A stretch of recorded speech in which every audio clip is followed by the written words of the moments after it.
Hey everybody, good morning, good morning. My name is Logan. We're starting a little early today because I was ready early. That's right, Coraz EQ.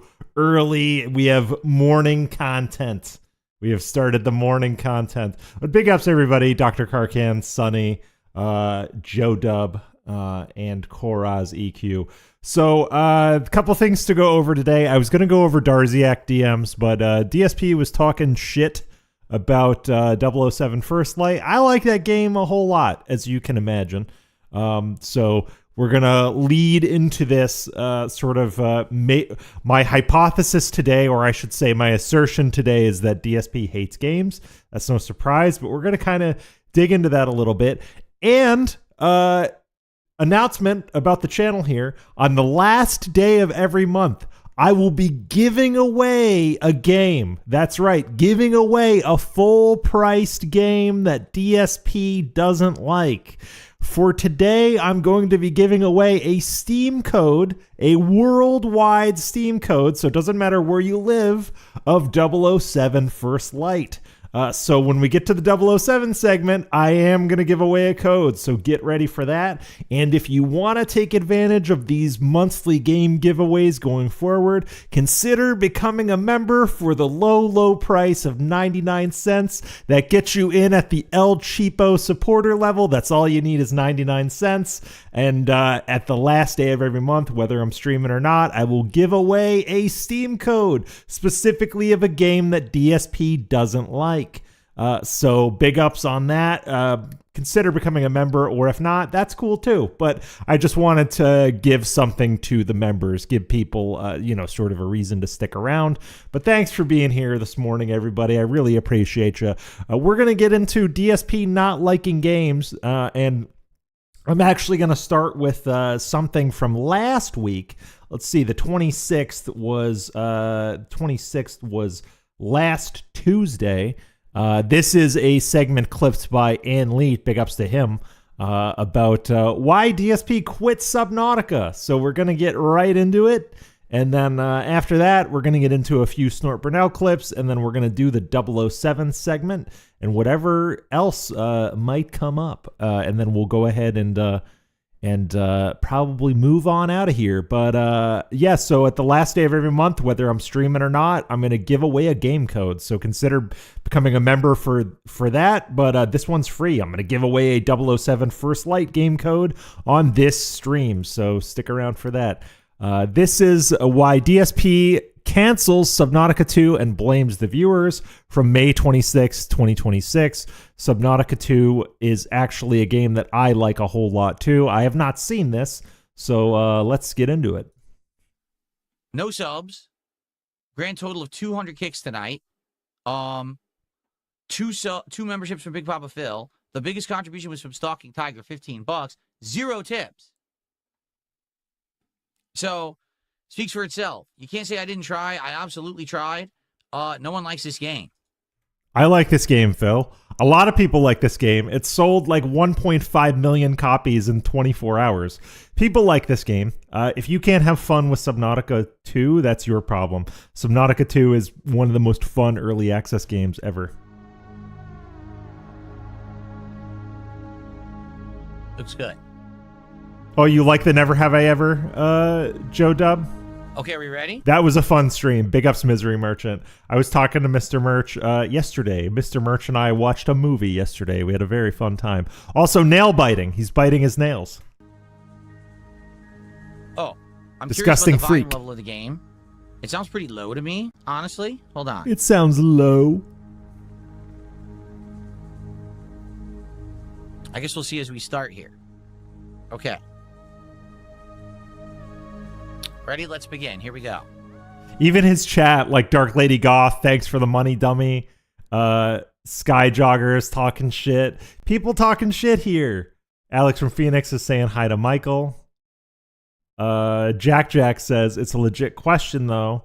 Other channels sell packs to viewers and purchase expensive sets. Okay, so his chat is both talking shit about his dislike of Subnautica and his Pokemon card grift. What is up, everybody? DSP here. YouTube mode on. And tonight, we're doing something that has been in demand for about a week ever since this game released in its early access game preview stage. Access. Okay, the game is called Subnautica 2, and I actually played Subnautica 1, not when it was a new release, but I played it a lot later on after it had already been out. When did Subnautica 1 come out? Because I played the shit out of that. When did it come out? Subnautica 1 release date. Released December 16th, 2016? You're talking about an actual 12-year-old game, DSP. An actual 12-year-old game. And you're all, oh, it's just like Subnautica 1. I already played it. Thank you, Sonny. Thank you. Yeah, we came about that info at around the same time. I already played Subnautica 1. 12 years ago, dude. What the fuck are you talking about? Years ago.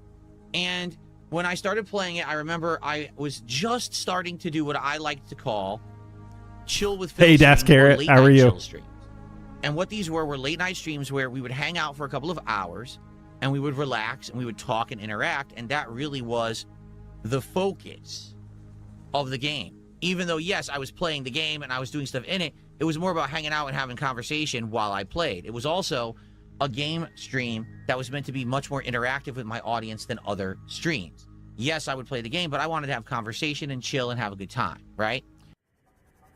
And I'm going to head back. Oh, this is brilliant. And flashing back to Subnautica 1. Oh, wait a minute. You're right. Total tip should be $3. Thank you, Derek. I screwed up. Thank you, Derek. Thank you. Good eye, Derek. You caught that. Thank you, Derek. I did not see. This is brilliant. Oh, shit. Great edit. I hit something. Here's. Is that quartz or is that salt? Salt. Salt. Shit, that's salt. I need quartz. I played Subnautica 1 for like over 100 hours. I was insane with Subnautica 1. I played it so much. Oh, he's playing on console. He's playing on PS4, isn't he? Please tell me I have another lead. Yeah, he is. He's playing on PS4. Oh, no. I couldn't imagine playing this on PS4. No. Because Subnautica 1 kind of runs like garbage on PC. Even still, Subnautica 1 kind of runs like garbage on PC. I don't want to imagine it on console. I'm gonna end another session and still not make this fucking thing. Wait, hold on. I'm gonna nitpick here. He built his hab around the scanner room. Yeah, he did. He built his hab around the scanner room. That's kind of crazy. I don't know. I don't. Maybe I got to go back and watch this playthrough because I have words about people who built their habs around a scanner room. I think y'all are degenerates and you shouldn't build your base that way. I'm gonna end another session and still not make this fucking thing.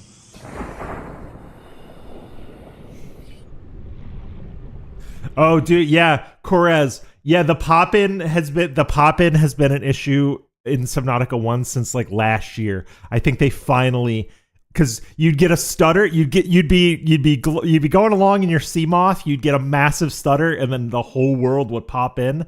They finally fixed that like last year, because I revisited Subnautica on PC last year at some point, and it's a lot more stable than it was. But if you played even 2 or 3 years ago, holy shit, the game was barely playable in some spots, depending on your system. So him playing on console, like he's getting, I can tell just by looking at this clip, he's getting like 22 frames per second. Like this is sub 30 frames, and the textures are so muddy and dirty. The prawn suit. Prawn. Make it. It is normal when first piloting a prawn suit to... Okay, he has aerogel. You have to go like relatively deep. You have to go about 100 meters to get aerogel. Of limitless power. Prawn operators receive weeks of training to counteract this phenomenon. You will have to make do with self-discipline. And is this going to be like, oh my god, I got to go down deeper to get more resources? Yeah, that's the game. That's the Look game. at this thing.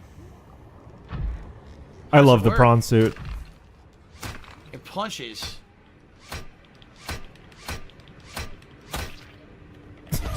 It punches. Grog punch.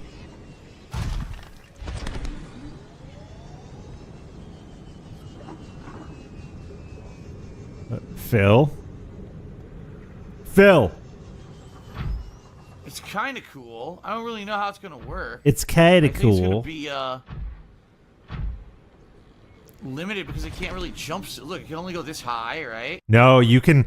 Those of you in the chat that have played Subnautica 1 know you can upgrade the prawn's jump capability to where you can basically replace the sea moth with the prawn.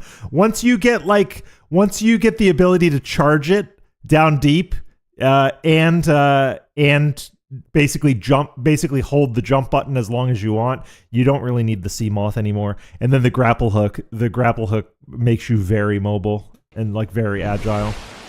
And that has to recharge, so it's limited. The prawn suit is like very, very versatile. I used to use the prawn suit charger to recharge my batteries. Like I would put I'd put power cells in the prawn suit like just to recharge it. I don't think I have any of those things. Okay. I'm gonna make a few of these arrows. He has rubies? Because I need them for other shit. I get the feeling I'm gonna need them for other shit. He's gone down pretty deep if he has I mean, rubies. Don't forget to take the blood oil out of the Seamaw. Yeah, I will, but the thing is I need to make more lockers to put stuff in. He's at least been to the jelly shroom biome, which is like pretty deep. There's no point.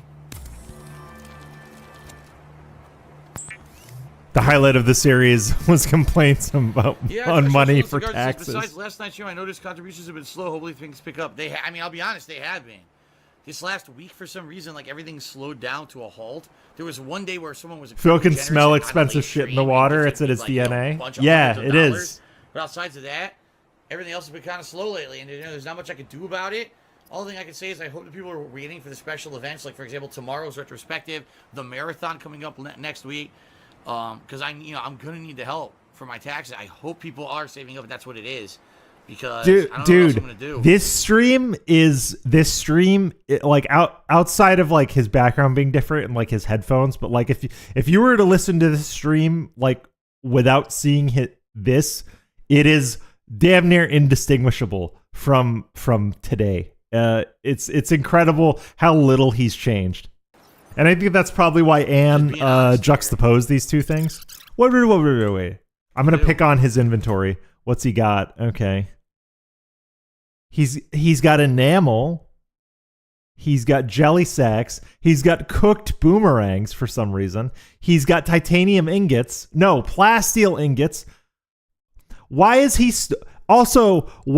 using the life pod storage? If you have access to plasteel ingots and rubies, you should have graduated beyond using the life pod storage. Okay. Just being honest here. My tism is destroying me. Looking at his stuff, looking at his shit right now. Hey, Mickey Thor. What's up, dude?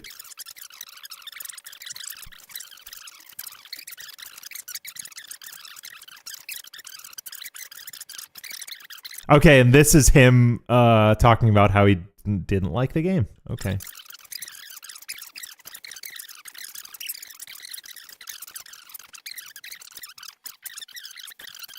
Wow. So, we played it for a while. Wow. I still remember exploring and having a good time with it. And I remember we played it for a bit and we stopped playing essentially when the fun kind of dried up. And what I mean by that is you get to a point in Subnautica 1 where the game just wants you to endlessly grind and search for resources. No, Phil. Oh my God, brother man. That is the whole game. The whole game is go down, get the resources so you can build the next cool thing, so you can go deeper and get... I wanted to build the rocket. He never built the space shuttle platform. He never got to the cool shit. Dude, I thought we were just building... the first time I played through it, I thought we were just building undersea shit. And then I get a schematic for a launch platform, and I was like, "Holy shit! We're actually going to we're building a rocket. We're gonna launch this rocket." I was locked the fuck in. Oh my God! NWO News. I have 250 hours in Satisfactory. If he ever plays Satisfactory, I am locked the fuck in. I am restreaming him.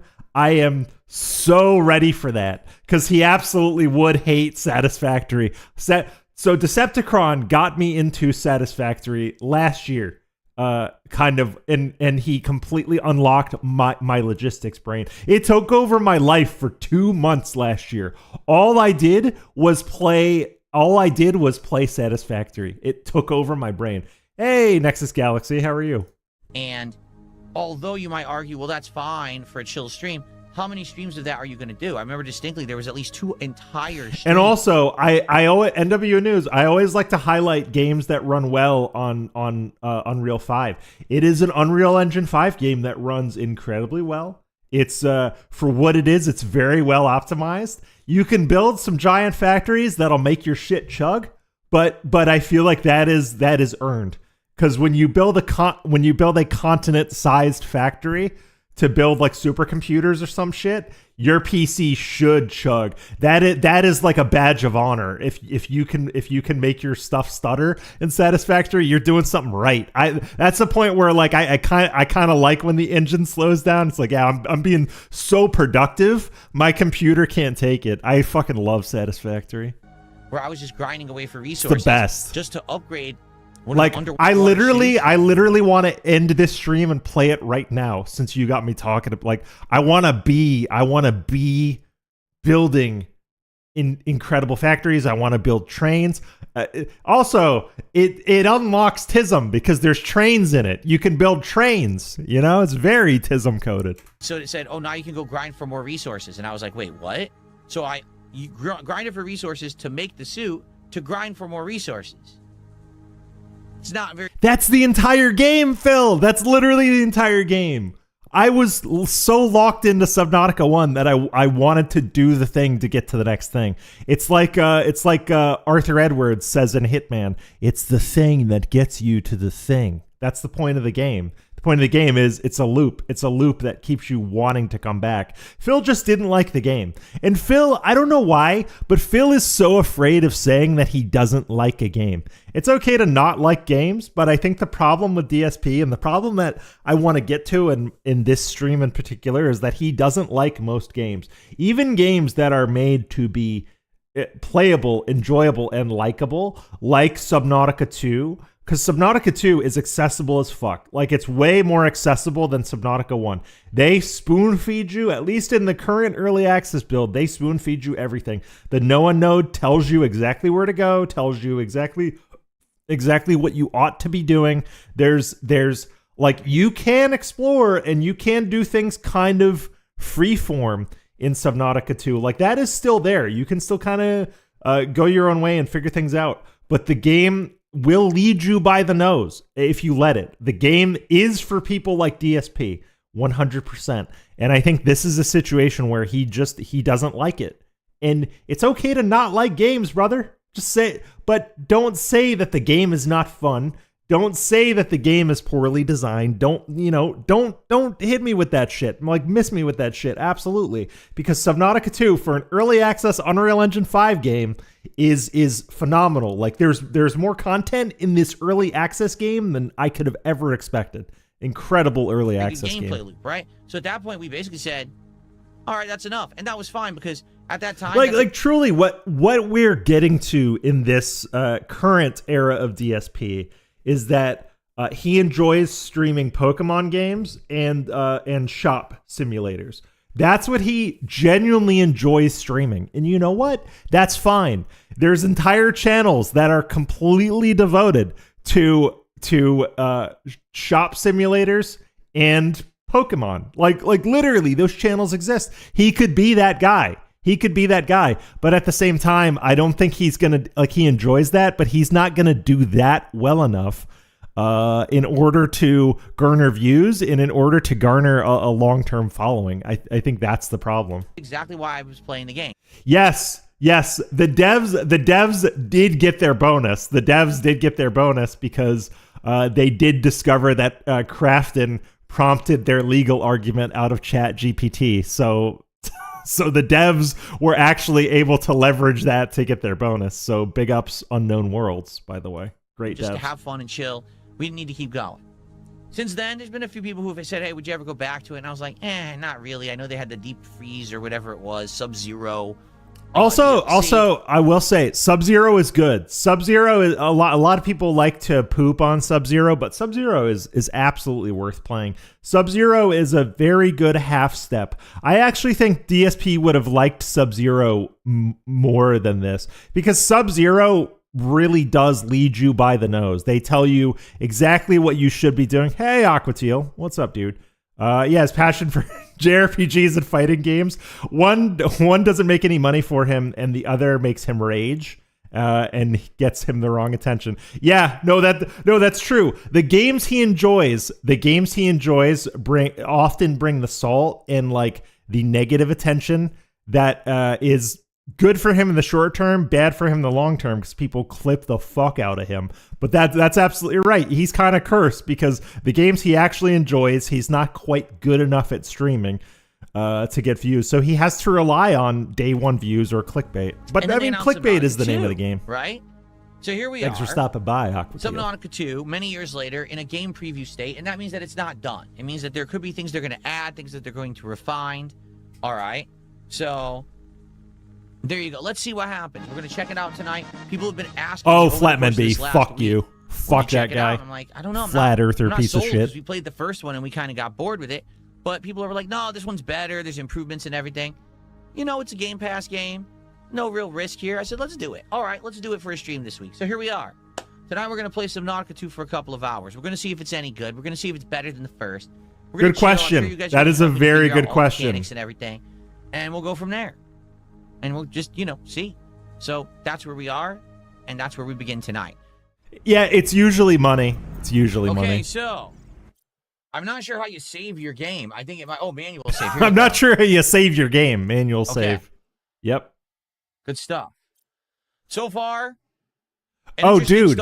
So I was talking to a couple of people yesterday, a couple of detractors. I played Forza with a couple people yesterday, and we were talking. There are so many good compilations. There's a good stuff compilation. There's a if you like the blank dude, people are just going buck wild with the DSP-ism compilations. Keep them coming.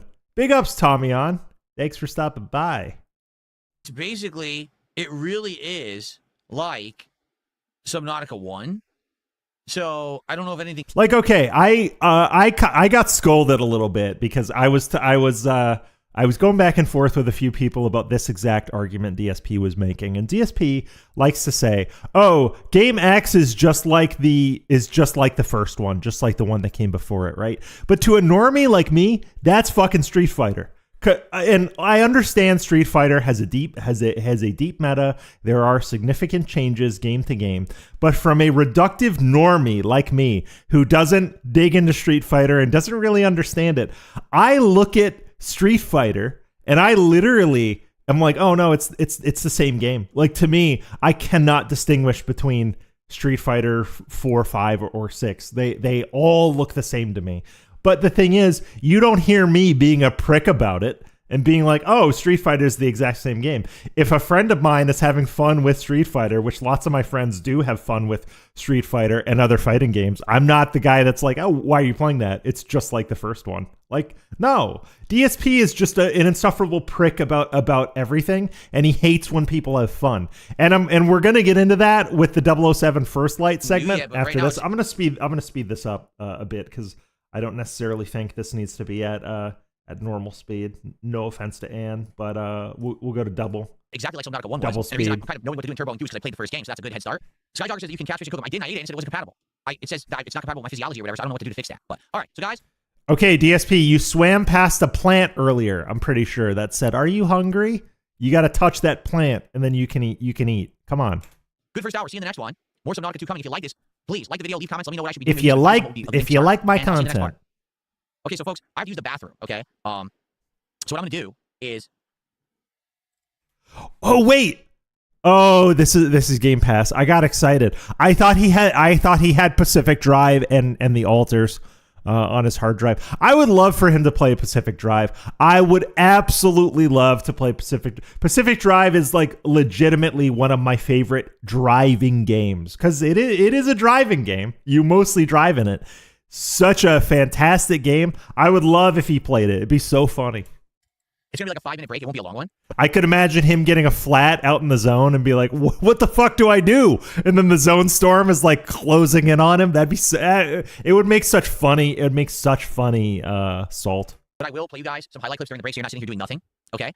Not sitting here doing nothing. Okay. Not sitting here doing nothing. Okay. As if watching a stream is doing something. Like the majority of streams are background content anyway. Most of you fuckers in chat are watching me in the background, I guarantee you, which is perfectly fine, by the way. I love you all for doing that. Background watch time is often the best watch time. He should relish that.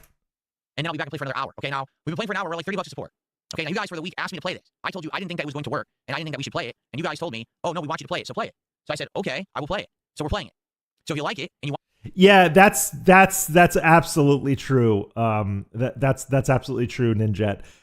Pacific Drive is kind of a slow burn in the beginning. It takes like an hour or two to really get to the cool shit. You really have to upgrade your car and take care of it. please support it. But there's a great game in there where like I found the most pleasure in that game, like taking care of my car. The car's name is Alan, by the way. Literally in the story, the car's name is Alan. I'd go back to the garage, I'd fix Alan up, and then we go out on another adventure. And I got really comfortable in that pattern. It was very fun. Or else we're not gonna play it again. Just being honest, like as you see, I am making progress and I am learning. Oh, thank you. I appreciate that so much, Joe. I appreciate that. But I understand that the majority of stream viewers like our background. I'm a background lurker, motherfucker. I listen to Indrid. I listen to Detractor Beam mostly on background. But occasionally, like I'll pop in chat or I'll throw $5 out. But like background viewing it's like the majority of your base when you're a DSP channel. But, it's just the way it is. You guys should support it, and I was skeptical about it. So please support the stream. Again, if anyone has a $50 contribution tonight, we'll open a pack of Pokemon cards at the end of the stream. But $50. Let me know you want it. Please support the stream, okay? I'm just gonna play this for like 5 minutes and then we'll be back. Okay, here we go. All of the controls in this boss fight are delayed. like how it immediately goes to hit Okay, guys, old now, DSP holding old young DSP holding a controller up to the screen. So, all the 1 hour controls now. are delayed. All right, how are we doing? Not great. Taking a look here. We're at $33 to support after an hour. No subs, only 100 kicks. Yes, Phil is way better to enjoy audio only. So yeah, there's nothing to shout out. Nothing. The game is not doing very well. There's nothing to shout out. Do you guys realize what he's implying there? Do you guys realize what he's implying?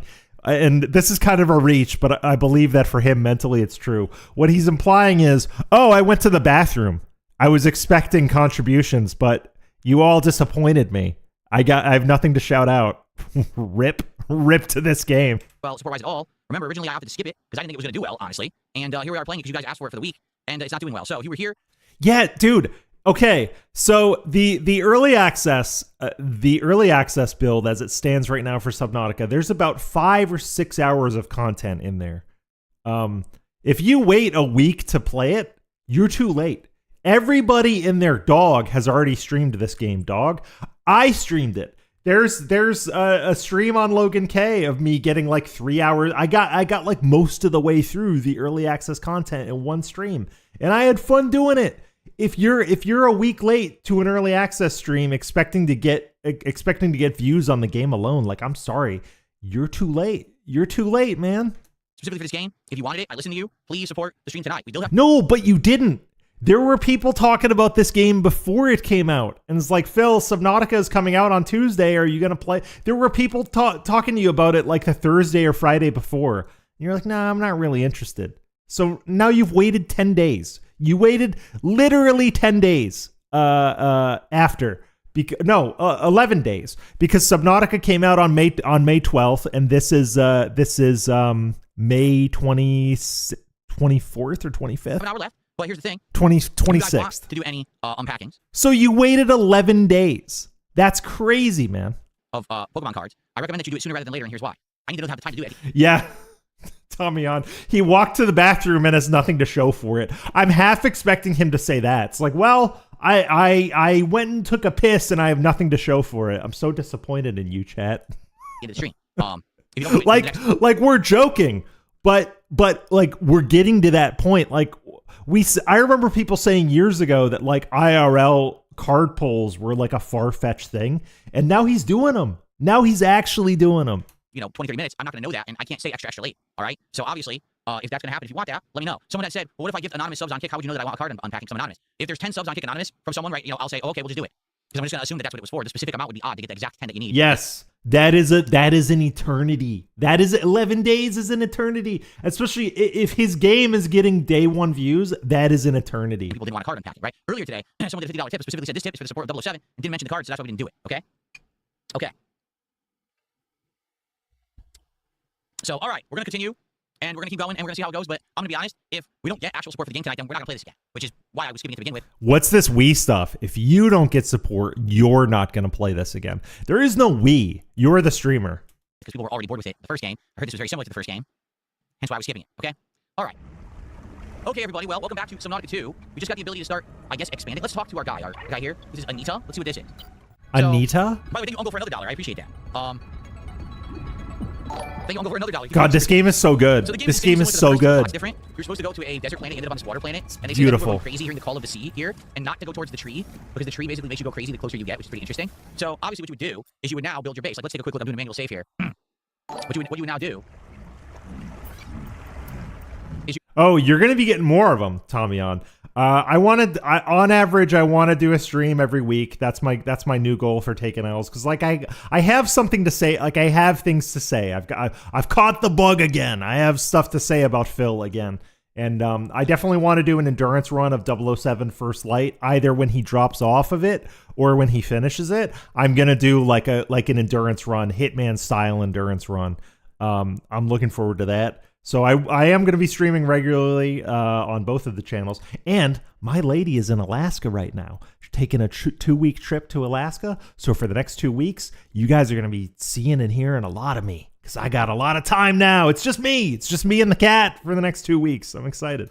you would get rubber and you would build your air tank. Now you can swim for much longer. And then you would build your base. You'd start getting the items you need in order to build the corridors or whatever. You expand out your base. You make a power supply from solar panels. And you do all that. That's what you did in the first game. And I guess what will happen is you'll keep finding more out in the environment that will give you more plot and more things to do. Yeah, some people don't know that that I am also Logan K, because I have 2 channels. This channel was also started way back in the day with a guy named Lefty. Big ups Lefty, friend of the channel, but he's in retirement. That's what it seems. No divorce coin. She's on vacation with her dad in Alaska. They take a vacation together, just the 2 of them, every year. Because he's retired, and that's what they've been doing since his retirement. So it's just like a nice father-daughter thing that they do. I go on trips with them too. We're all, the whole family's going to Venice next year. So I go on some of the family trips, but they have a special yearly trip that they do just them, which is real cool. I think everybody that can do that should. It's nice to take trips. Like to me. Okay, so overall, it feels incredibly similar to Subnautica 1. Yeah, guys, Lefty is still around. He streams on his Lefty channel. He's still around. People act like he's not around. He's still around. He stops by chat here on occasion too. There are some minor tweaks, but I didn't play Subnautica 1 for many years. It definitely feels like the same game again. Obviously, there's probably new plot, new enemies or whatever, but if you play Subnautica 1, you basically played Subnautica 2. I think that this is the kind of game that would work for someone who wants to relax, explore, and have a chill experience while also being careful to... Okay, this game is not relaxing, by the way. If you're playing Subnautica the right way, it's not relaxing. I've been horrified with Subnautica. Like, it can be zen. He can be zen. Yes, it's all tanks and Halo. That's right, Halo and War Thunder. Survive. You don't want to be too careless at the same time. That's what Lefty trades in. Just make a copy of your body, and you get 3D printed back at the base if you die, which is interesting. Hey! That could be an insult, honest, Mickey. Yeah, Careful, people asked me to play careful. It, and sadly tonight, on the Kick side, nothing but trolls, to be honest. Like, all people trolling all night. And on the YouTube side, not a lot of people showed up who said that they wanted to see it. Support, really low. For example, Uncle just did $4 more, so thank you, Uncle. Thank you, so Uncle. Tonight at $44. That's really bad. So, I hate to say it. I've said this before, too. $44 is an insane amount of money. Insane amount of money to get on. Dude, I'm happy if I end a stream with $2. I'm happy. It's like, hey, that was a successful stream. Somebody gave $2. But you know what? It's a successful stream if I enjoy it.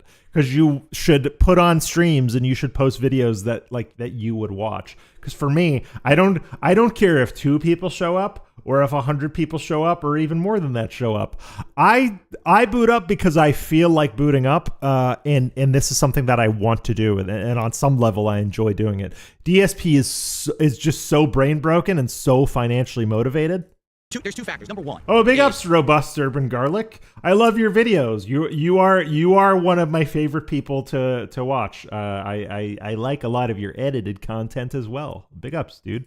Thanks for stopping by. That we used to do games like this all the time, and people basically told me that they got bored of them. So that's why we haven't really done this kind of chill, slow grind style game in a long time. Usually, if there's a game that people want me to play, they'll tell me about it. Wait, what did he say? What's the style? Two factors. Number one is that we used to do games like this all the time, and people basically told me that they got bored of them. So that's why we haven't really done this kind of chill, slow grind style game in a long time. Chill, slow grind style game. Chill, slow grinds. Okay, whatever that means. That's called. Oh, you know what? I'm gonna call that autism. Hold on. He's autistic. I would call that a neologism. A neologism and a philism. A neologism is kind of like a made-up word or made-up turn of phrase that autistic people might use if they don't have words to describe something. I would call chill, slow grind style game a neologism because he doesn't have the vocabulary to articulate what he actually means. Time. Usually, if there's a game that people want me to play, they'll tell me about it. It has viral popularity and something I've never heard of. Like, remember RimWorld? And that'll work for a while. But this game we kind of played this years ago. Dude, Das Carrot knows what's up. Subnautica has never been fucking chill. I don't know what this guy is talking about. I've had to stop playing because I'm like on the verge of like absolutely panicking. And it is the same game. It's fine. There's nothing wrong with it. I think if you have Game Pass, it's a fine game to relax or whatever. But I didn't think that this would particularly work for my Spectrum style word salad. Yes. You know what I'm saying? So for me, you know, I play it and I'm like, well, it's kind of the same. I wonder how people are going to react. Well, they reacted exactly how I expected. So here's the deal. Like, if you guys like this, I need to know. But right now, I'm going to be honest with you. After tonight's reception, I'm getting dehydrated. It doesn't matter. It doesn't matter if your chat likes something. Because I've done a lot of 007 First Light streams, and sometimes there'll be 10 people in there. Sometimes there'll be 0 people in there. I'm streaming 007 First Light on my Logan K channel because it's something that I want to do, and it's something that I'm having fun with. If people want to watch throughout the process, they can.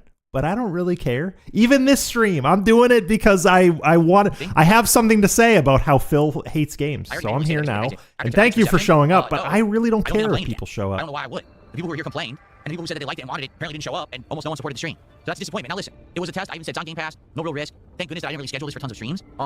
But yeah, I wish that it did better. I do, because, you know, I'm looking for a different variety of games for my streams, and this would have been a nice relaxing one. It just didn't work. Yeah, dude. Rip no tip. The kick chat is going wild right now. Rip no tip. Thumbs down Patrick. Thumbs down Patrick is running wild in kick right now. All controlling on one side, very little positivity on the other, and a lot of people saying that it's just boring. And if he hates Kick so much, he should just shut down Kick. He should shut down Kick and go to Twitch. Unironically, switching from Kick to Twitch, because they have lowered the standards for monetization so much on Twitch. I barely stream there. I stream there about twice a year. I'm monetized on Twitch. You only need to stream for like 1 week straight, for like say 4 hours a day for 1 week straight per year, and you're monetized on Twitch. He could do that in a week. He could be monetized on Twitch in a week, and people would give them their primes. People would give them their bits. But he is such a stubborn jackass. He will not go back to Twitch. You know, Satan Go says the issue with these kind of games, they just take too long for exciting moments. It's the same with Star Wars. Yes, he hates Kick, but he loves the money for whatever small amount of money it is. It's like $2 or whatever for the KPP. Turns people away. Yeah, you see, here's the thing. I kind of knew what I was doing because we played the first game. If I didn't play the first one, this would have been a tough stream of trying to figure out what am I supposed to be doing, what order to do things and stuff like that. You know what I mean? So I feel like I had a leg up knowing for the first game, but at the same time, is it really fun to set up your initial stuff or whatever? Not really. You know, for the Yes, it is. I have had a lot of fun building bases in Subnautica. If I wasn't already itching to stream more 007 First Light later today, I'd probably stream fucking Subnautica. If you were, probably not. So, again, I'd like feedback, but right now, I'll be honest, no, I just don't have plans to play it again, because it did not do well tonight at all, all right? So thank you for those who did watch live. If you watch this on demand after the fact, I love your thoughts, but what can I say? I gave it a shot, right? No one can say, oh, Phil just skipped it and didn't try it. I did give it a try. Okay, guys? Hey, well, thank you for at least watching. Nabuluke, I'm having trouble with your name, but big ups, dude. Thanks for stopping by. Folks, what can I do, right? I tried, and I don't know what to say. I can't make people like a game, and literally, this is the reason why I said I didn't want to play this last week. It's your job to make people like it. It's literally your job to make people like a game. Walt, help me out here. What a load of shit. Yeah, what a load of shit. I didn't think it was going to work, and I was correct. Like, dead on 100%, I was right. That the game did not work, and people say it's boring. So, well, thank you, Xander Nights, for 100 kicks. I appreciate it. Retro Danny did a haiku. Okay, give me a second. I'm trying to turn my controller off. Not another fucking It won't turn off. haiku. Come I'm holding on. the button forever. Come on now. Let's see here. Oh God, Let me I have check to get that. I have to get that. It's Always Sunny clip where where Mac is asking Frank like what his company makes, and Frank just keeps going, "Oh, what are you talking about? We make money. We make money." That'd be a perfect clip to play over a DSP stream. What are you talking about? We make money. This company doesn't produce anything. We make money. Oh, no, we'll show it. Oh, here it is. So he did have a haiku. He says, landing planet side, mysteriously shot down, braving the waters. Thank you, Retro Danny. All right, guys. Well, it is what it is. It sucks. I mean, let's be honest here. Taking a look. No subs. Grand total of 200 kicks tonight. Two memberships from Big Papa Phil. The biggest contribution was from Stalking Tiger, $15. 0 tips. Zero So, tips. Speaks for itself. You can't say I didn't try. I absolutely tried. Zero It's tips. It's kind of a slow grind, chill, relaxing game of survival. But I don't think it's really for what people want in 2026 in my content, right? So it is what it is. All right. No, but like, how about this, Phil? How about this? How about you do another Subnautica stream and you try and make it better? You try and make it better. Because last week's stream was my first stream back. I had not streamed on this channel for 18 months, for like actual 18 months. And I listened back to that stream and it was kind of rough in spots. So I listened to that stream and I was like, I can make the next one a little better, right? Like I listen to my own streams. I'm a weird freak that listens back to my own streams and I like try and factor in the listening experience and I try and do a little better next time. And that's something he never does, by the way. You can tell he never watches his own shit. He never watches other people. I watch other people constantly. I always listen to my own stuff. If all you do is talk at a camera and you don't actually internalize everything, this is what you get. He's buying $1,000 monitors and all this tech bullshit around him, and he's not understanding how to leverage it in any kind of meaningful way to like actually make his stuff tangibly better for the viewer. And that's always been his problem. Today, honestly, kind of the polar opposite of the last 3 days. The last 3 days, things went well. Everyone was liking everything. They were supporting everything. Today was the opposite. Now, the good news is the week's been going so well, it doesn't really matter that happened today, but it is still disappointing. You know what I mean? It is. What can I do? All right. All right, that's funny. That's disappointing, exciting. We have to do better games now. I guess that's a good point. If you really didn't like it, you're probably happy that we're not playing it again, right? I guess that does make sense. All right, everyone. Well, listen, again, I'm not upset about today. I suspect one of the reasons why he doesn't like listening to his own stuff is that he doesn't like the sound of his own voice, because most people don't. Most people don't like the sound of their own voice, but it is something that you can get over, and it is something that you should get over if you are presenting streams or like anything in a public forum, whether it be a stream or like an in-person public event. You have to get used to listening to yourself. It's a very important thing for like elocution and performance, because if you don't listen to yourself or you don't listen to anyone else, you can never improve how you speak. You can never improve how you articulate and present things. And you can see you can see the decline in how he presents himself over the years, because hot take, guys, I might get some tomatoes thrown at me, but DSP used to be better at talking. He was better at talking than he is right now, because he used to at least regularly interact with other human beings, be it online or even if it was just his wife. I am willing to theorize that he and Kat barely talk anymore, because even talking to one person a day makes such a big difference in how you speak and how you can present your words, how you get your words out. And it's clear to me that he gets no feedback, none whatsoever, on the words he speaks. Okay, tomorrow we're going to do a level 1 podcast in the morning. Sorry, excuse me. We're going to do a level 1 podcast in the morning. And then? Also, she is not spending time with him in the morning, because if she saw him boot up a stream looking like this and she was like any kind of decent partner, she would have been like, Phil, go change your shirt. You look like a bum. You look like a bum. There's been situations where like my girlfriend and I are like supposed to go out, and listen, I'm a guy. Guys are not necessarily great at dressing themselves sometimes, but we'll be getting ready to like go to a restaurant or something, or like meet up with some friends. And my girlfriend will give me like a check over. She'll be like, you sure you want to go to this thing like that? Like you might want to dress up a little nicer, you know? And like, that's good. That's good. Like you should check your partner that way. Cause like, I don't know, some guys are kind of clueless when it comes to, I have no style. I have no clothing style, no sense of aesthetic when it comes to clothing at all. Zero. And my girlfriend helps a lot, you know? Hold on. And then we are going to continue on with Pokemon Fire Red on the first stream. There's a guarantee that I'll be opening a pack of Pokemon cards tomorrow. Because we're playing Pokemon. Like I said, when I play that, we will always have a pack of cards open. I guarantee you that we will have a crowd back who's interested in that. Today, I don't think that crowd came by at all. I think the crowd who liked the Pokemon cards were like, oh, it's two other releases I'm not really interested in. I'll come back with Phil's doing stuff related to that again. So yes. Maybe tomorrow we actually will see fit check. You know, some Pokemon cards. All right. Every and two. I have also commented on my girlfriend's attire as we're leaving too. It's something that you should do to be helpful to one another, like as partners, whether you're married, whether you're living together, or whether you're just dating. You should give feedback, because at the very least, you should want to look nice for the other person. And it's very clear to me that like these two don't talk. The idea that he'll wear a V-neck with this fucking Hawaiian shirt, even I have the sense to know that like this is a bad look. You'd never want to mix a V-neck with this. This is like a retiree on a cruise ship drip right now. And then tomorrow night, we're actually going to finish The Baby in Yellow, which was an awesome game that I played Sunday night. Very, creepy. It was actually much better than I expected it to be. So I was very happy that we continued on with it, or we're going to continue on with it tomorrow night. So good stuff there, right? So tomorrow, a completely different kind of day. And now that Subnautica 2 is out of the rotation, it means that the schedule is going to remain the same as how I had announced it. So that means that Thursday, we're going to do Lego Batman and the Card Store sim game again. And then Friday, we'll do more 007 First Light and Friday Night Fights Classic Street Fighter. Okay? Cool? All right, guys, I'm going to get out of here. I want to say thanks. It was still a fun day. Just sucks that Subnautica didn't work. At least with 007, it wasn't like a horrible day, a horrible stream, but whew. Okay, so that's sort of what I wanted to cover for Subnautica. He seemed to enjoy the game well enough when the money was coming in, but as soon as the money stopped coming, he was like, "Oh, he'll say it's the same as Subnautica 1."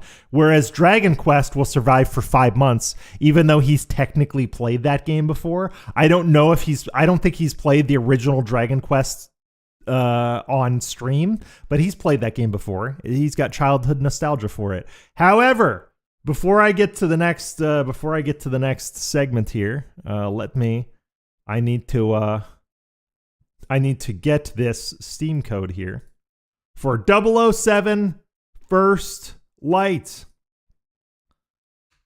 I'm gonna pop this Steam code in the chat. This is a region-free Steam code for the base edition of 007 First Light. It's gonna be in the chat in 3, 2, 1, go. I'm going to pin that here. All right, who's getting the code? Region free Steam code 007 First Light. Paste that into your Steam redemption fields. Das Carrot, was it you? Are you the guy? Did you get it, Das Carrot? Were you the guy? Did you redeem the 007 First Light Steam code? I think he was the guy. Big ups, Das Carrot, if that was you. Yes! He got it! He got the Steam code. Congratulations to Das Carrot for a copy of 007 First Light. And if you would like to receive more monthly Steam codes, consider becoming a member for the channel. I will be giving away a Steam code the last day of every month, whether I'm streaming or not. If I do not do so on a live stream, I will do so in a community post, and it will specifically be a new game that Phil does not like. So the contrarian Steam code giveaway will occur every month at the last day of the month. Consider becoming a member for that. But big ups, Das Carrot, on the Steam code. Happy you got it.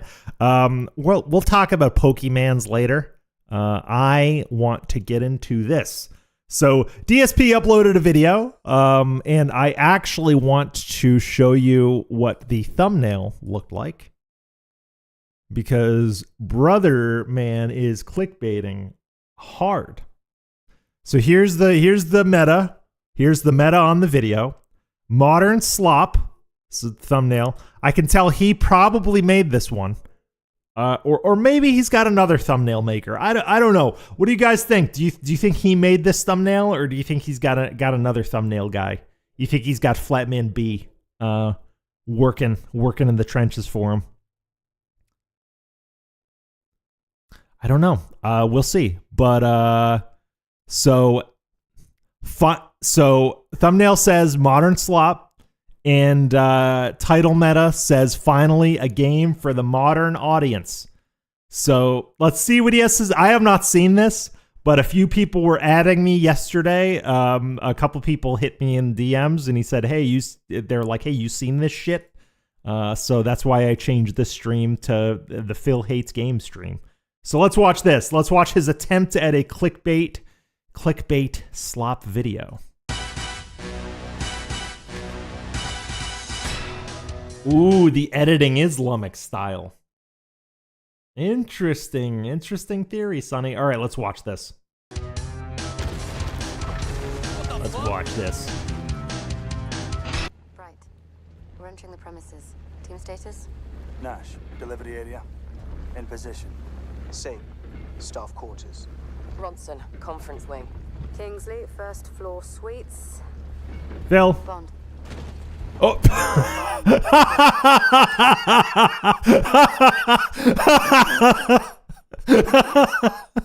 I don't know why that got me so bad. Oh my god. Bond. All you have to do is drive slowly in a straight line. Oh my god. All you have to do is drive slowly in a straight line Kingsley, first floor under this arch. Bond. In position. Greenway. Yeah, he needs the wheel. Get the wheel. He would have totally not hit that garbage can if he had the wheel. That's right. If he had the control of his Logitech wheel. Switching off comms as instructed. But Phil! Low profile. DSP! DSP! Bond. Oh my god. In position. Greenway. Grand Hall. Phil! Off comms as instructed. Keep a low profile and don't. Oh my god. I'm gonna die. My laughter triggered a coughing fit. We're so lucky he doesn't drive. Oh There's my no point even doing this because you can't even hit anything, even if you want to. It doesn't work. No, you're supposed to. They're setting the scene. You're driving in the car. You're the driver. James Bond is the driver. Look, I'm gonna drive right into this guy's balls. Ready? You can't have any fun with it. There's no. You're not supposed. Well, no, it is. It's not a fun. It's not supposed to be like a fun, over the top moment. It's setting the scene for the mission you're about to do. Point to the sequence. I have nothing to say because nothing's happening. Here, I'll have some coffee. I have no idea what to make of this game. We've now played it about. Wait, how did? Okay, so he's in the Defender. I know this scene. You're driving up to a left in the Defender. 5 hours. How the fuck did he get it like this? Modern game. How the fuck did he get that Defender like that? What ethnicity will Q be? Let's play. What ethnicity haven't we seen yet? Oh, I've seen this. It's gotta be Asian, right? This clip was going around. Asian because we already have what's her name, Moneypenny. This clip was going was around. Black. M was. Moneypenny has been black for a decade in the Craig films. Go ahead. Okay. Moneypenny has been black since 2008. Okay. Indian. So Q's got to be Asian. James Bond. Stand still. Hold on. He's got to be gay. No, he's white, and it doesn't matter if he's gay or not. Hot take. Q has always been kind of fruity. Even the John Cleese version of Q has been kind of fruity. Old British guys are a little fruity. You know what I mean? You know what I mean? But to me, the way I see it. That's right. Okay, He's not gay. This game He's a may be, gentleman. at least from what That's I'm right. seeing, and I could be wrong. This game is the essential example. How the fuck did you get your Defender up here? How the fuck, dude? I don't know if I could do an endurance run. I don't know if I'll make it. I'm barely holding together through this 9-minute clip. Oh my god. Of a modern slop game. How is his Defender up here? The ground is here. The ground is here. His Defender is up here. How is he? How? It's not going to excel at anything, nor is it ever really going to challenge you. You fucking broke my cover already. How do I reload? I only have one bullet. Oh, Damn, this. How do you play this? This. How the fuck did you do this? I have one bullet. I need to pull something up. I need to pull something up from my Logan K channel. Hold on. Hold on. I'm gonna shill myself here for a second. Hold on.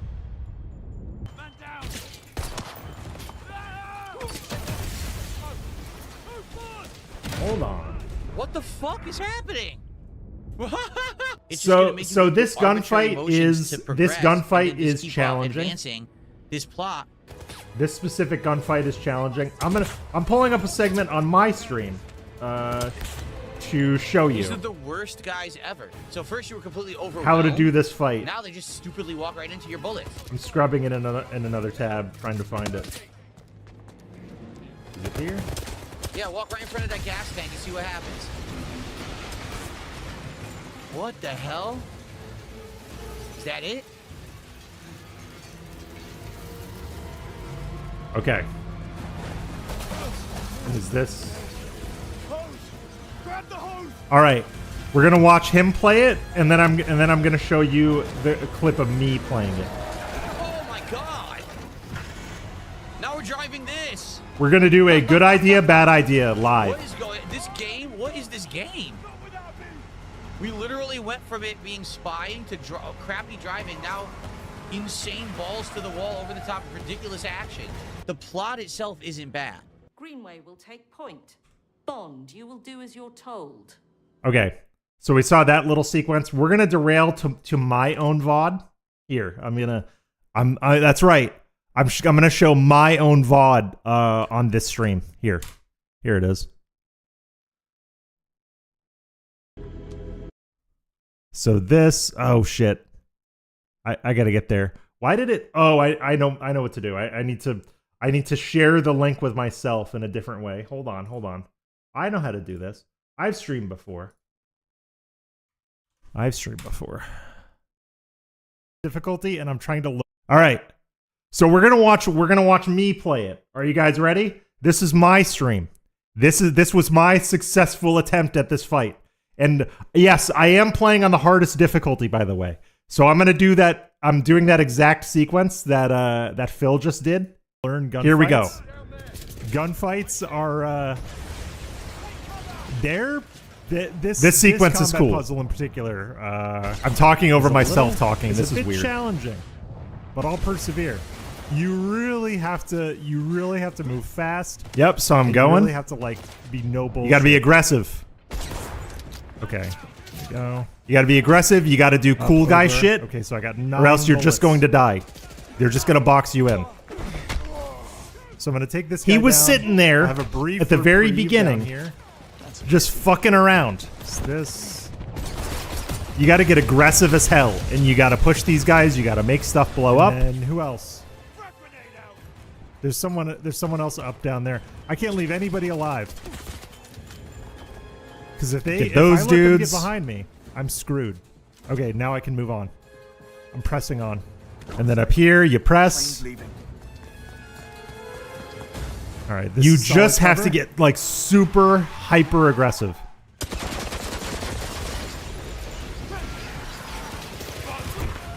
You got to play smartly, but you have to keep pressing because these fuckers do box you in. All right, I'm moving. These fuckers absolutely do box you in. But he's over here complaining instead of strategizing and pressing the advantage.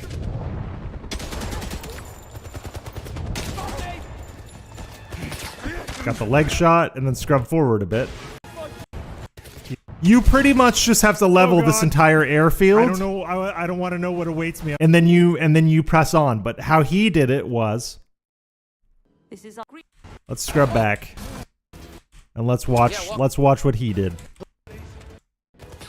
Emotion.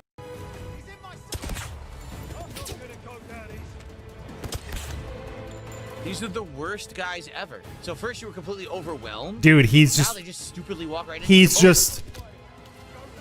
Dude. People were not kidding. So he's playing on intended. So there's intended difficulty, quote unquote, and then purist. That he doesn't have half the dudes I just fought. He doesn't have half the dudes I just fought. The field is clear. Oh my god. So He doesn't. This is baby mode. This is baby mode. There's no enemies here. They just stupidly walk right into your bullets. Well, to be fair, so Epion, I died about 6 times. This is a hard fight, but my point is, like, it's the way he plays. It's the way he plays. It's the way he streams. For me, I died 5 or 6 times, but I was sitting there and I was like, okay, well, maybe this is the strategy, maybe that. But he's complaining about how the game is poorly designed, and he's playing at a really kind of tame difficulty. And this is kind of what bothers me about him. Is that he's not willing to be challenged. He's not willing to take the deaths in stride and keep it pushing. That's kind of the issue. You know what I mean? That's right. He's not doing anything cool. And then when they let you drive the luggage belt truck, he's like, what is this game? Where this is cool guy shit. This is the James Bond cool guy shit. Insane balls to the wall, over the top, ridiculous action. This is what a James Bond movie is. It's like he's never seen a James Bond movie, especially the Daniel Craig eras. The Daniel Craig era films are all like they're gonna build tension for 10 or 15 minutes, and then shit's gonna pop off and it's not gonna stop. Like when like in the Daniel Craig Casino Royale, the card game, the actual 5-card draw poker game is as tense as fuck. But then on top of that tension, you realize that Bond has been poisoned. Like, Bond is all about tension, payoff, tension, payoff, tension, payoff. And that's how James Bond tells a story. And honestly, this game does a very good job at setting up tension and paying it off splendidly. And DSP is an idiot who can't appreciate that. Plot itself isn't bad.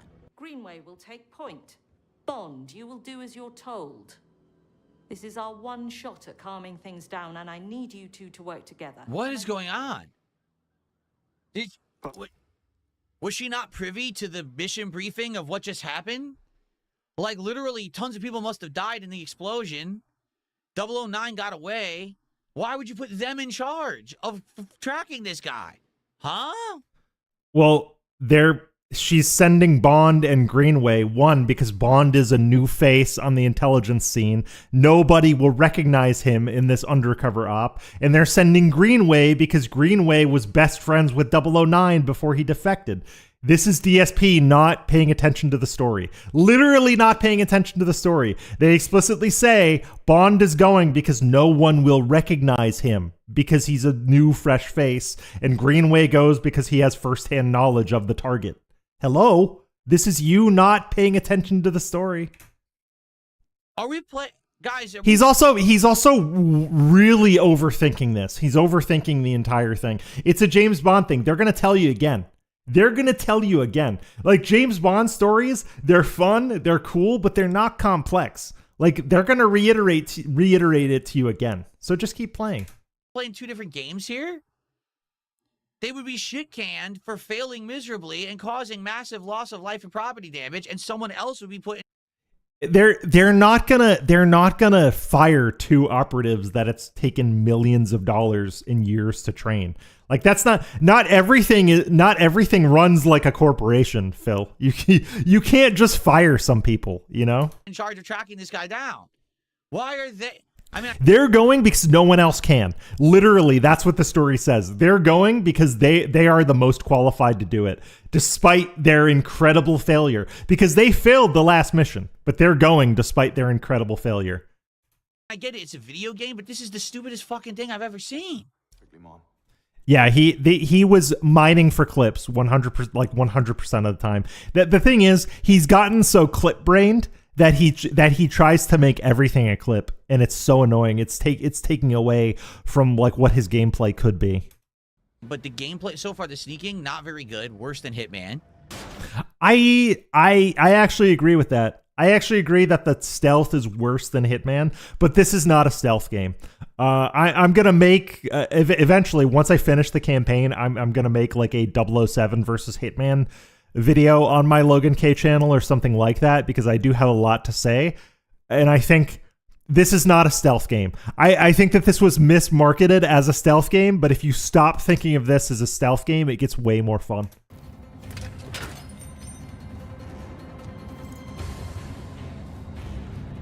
And also, I understand why people who really like Hitman are not liking this game, because it was kind of promised as a follow-up to Hitman, and it is not. It is not. I think it is.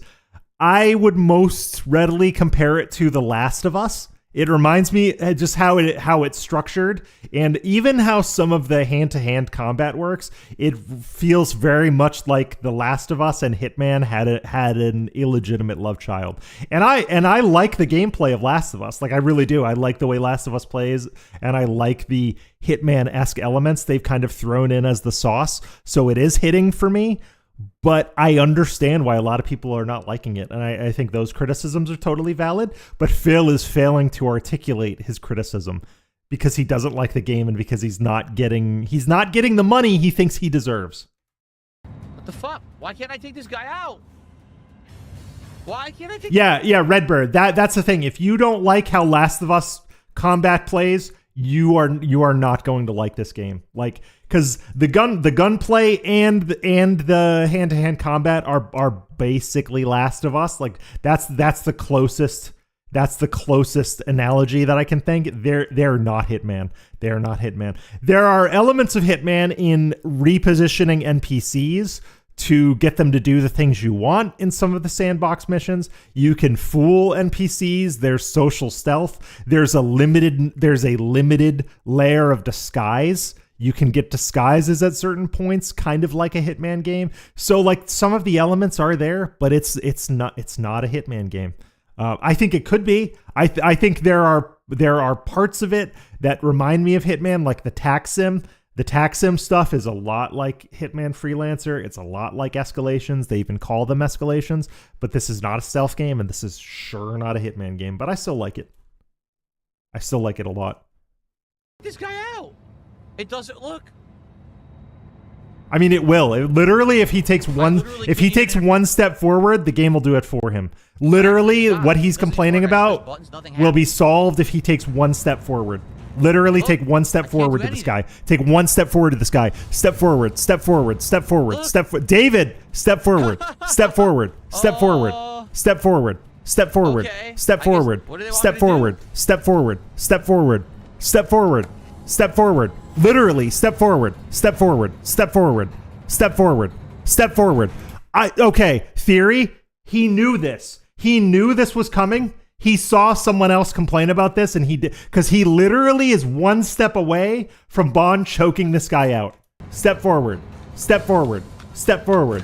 He saw this on Twitter. Step forward. He saw this on Twitter. Guaranteed. What is going on? Yeah, that's right. I need like the Windows unexpected error has occurred noise. I can't hack. Look, nothing, no buttons do anything. He saw this on fucking Twitter. You disingenuous prick, Dave. You saw this on Twitter. No buttons. He 100% because I seen this clip going around on Twitter. This clip exists. This clip absolutely exists. None. I seen it. What the hell is going on? He's gonna act like the game is broken, but it's not. Hey, asshole. See? One step forward. Literally one step forward. And What a the cutscene fuck? plays. What happened? Yo, what is this game? Yo! What is this game? I know. He's a quirky chungus, guys. He's such a quirky chungus. I just want you, hold on, before we continue. I want you to think about what just happened. Yeah, he saw this. Motherfucker saw this before. The game is so not a game that they didn't require a button input. You were supposed to physically walk into the guy, which makes no fucking sense. Okay, what if chat? All right, let's play theater of the mind here. What if there was a button prompt or something DSP was supposed to do this? Merry Christmas on the Discord. Hold on. Hold on, son. Okay, Sonny, I'm checking Discord. We make money. Oh, thank you. I will add that to the board later, Sonny. Thank you. I added it to my notes to grab. Thank want you. you to press a button to take him down. They didn't want you to I guarantee you that DSP would have gotten this prompt wrong if there was a hack prompt. something and have the console blow up. They just wanted you to walk into him. Yeah. This is a game made for someone who's never played a video game before. It's literally made for you. Like, this game on the intended difficulty is for DSP. It is very DSP coded. I'm playing on Purist and I fucking love it because it's hard and challenging in spots. It's for you. Like, I'm not even kidding.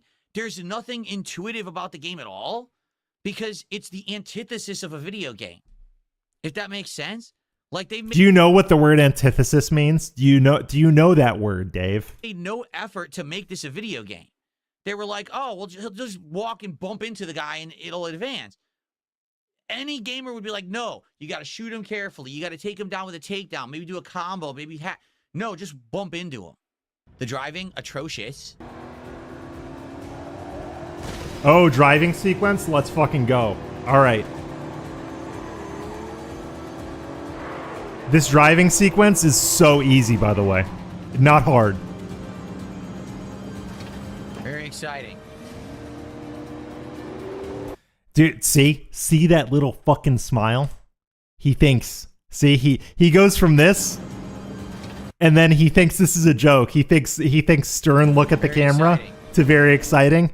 He thinks he exposed the game, guys. He exposed the game for being on rails. DSP felt some.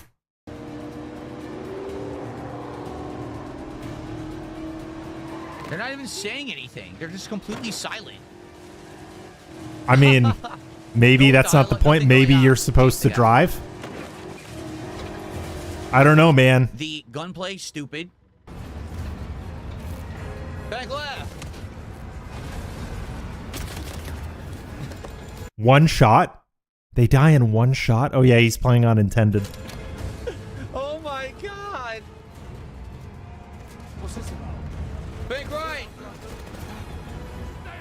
Bank left. By the way, you can't take cover right now because cover is also right bumper, which you need to He's not having any fun. Here, I'm gonna go back to my gameplay, and I'm gonna show you what my stuff looked like. Hold on. Let's skip forward a little bit. Let's skip forward a little bit.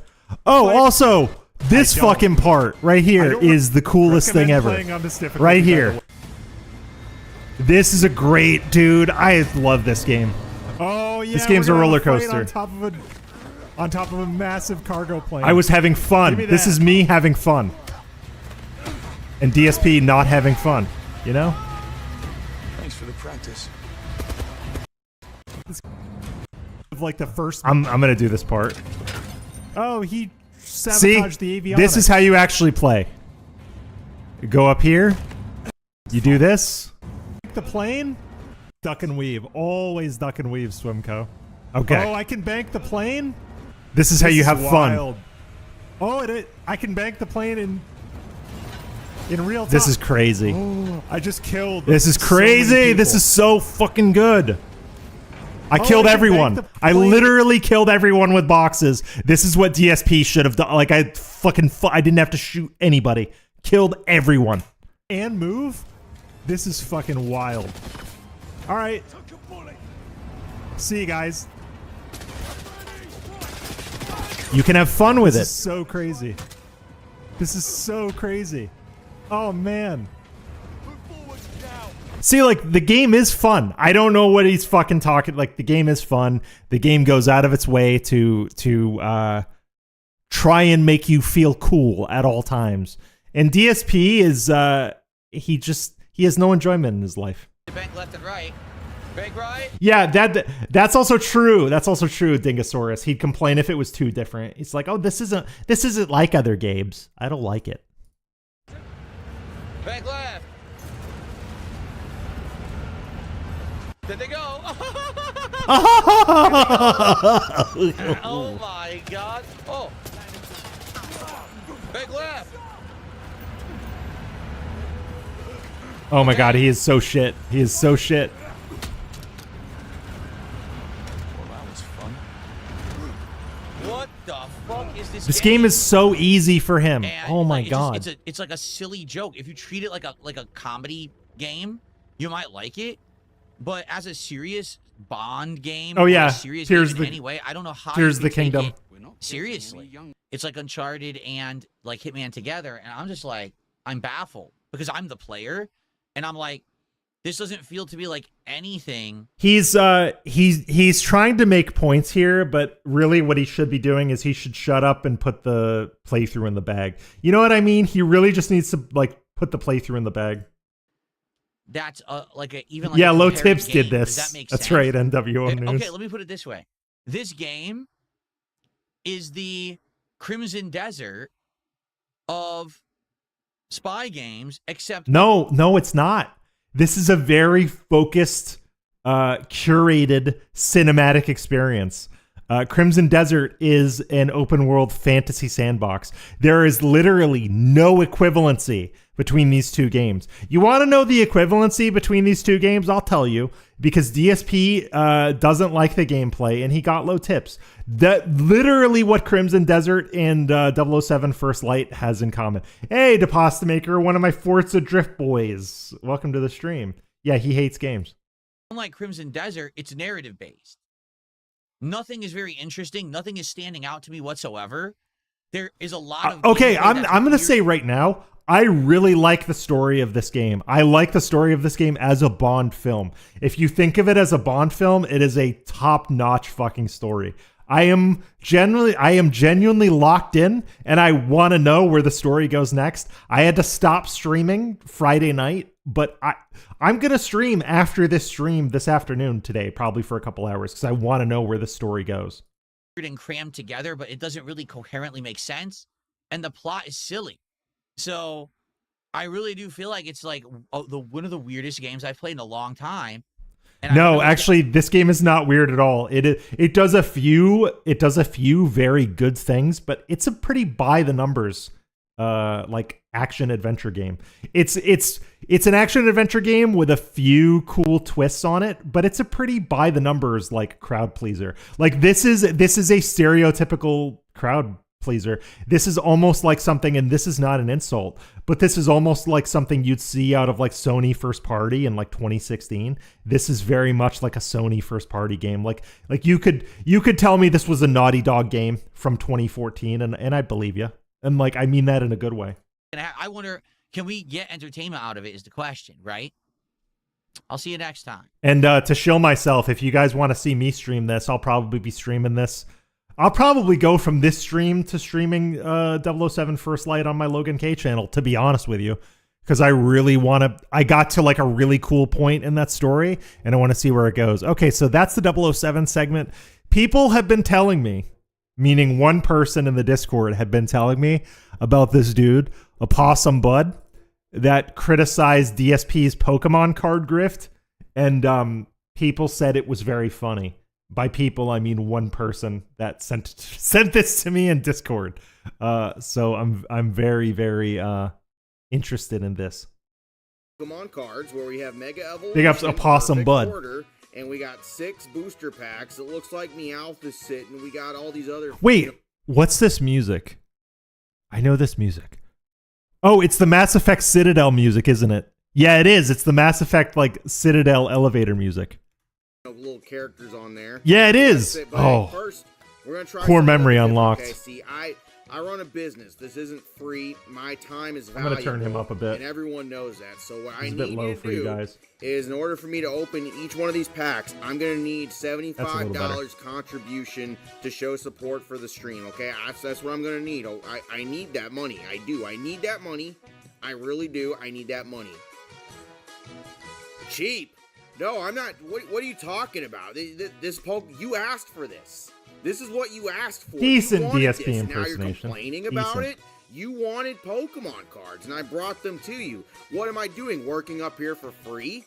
What am I doing? Hey, no, I'm not unhappy. I'm happy. I'm successful. Okay, I don't need this.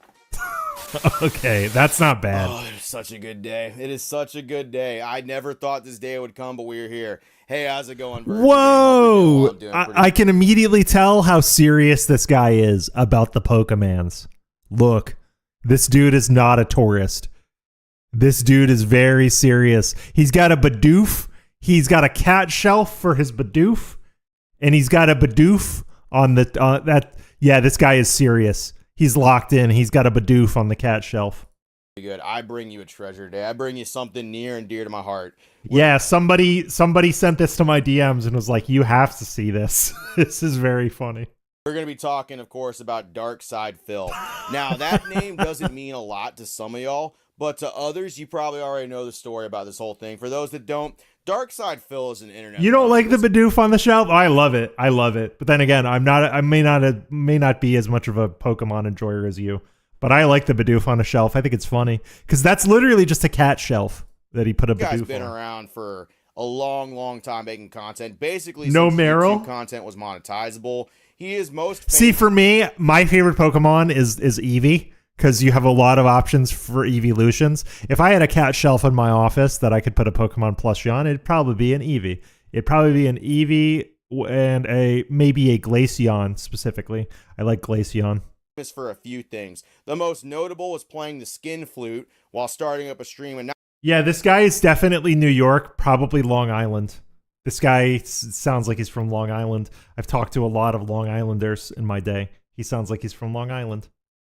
Not realizing this camera was on. Oh, the camera's been on the whole time? Iconic mouse move. What is up, everyone?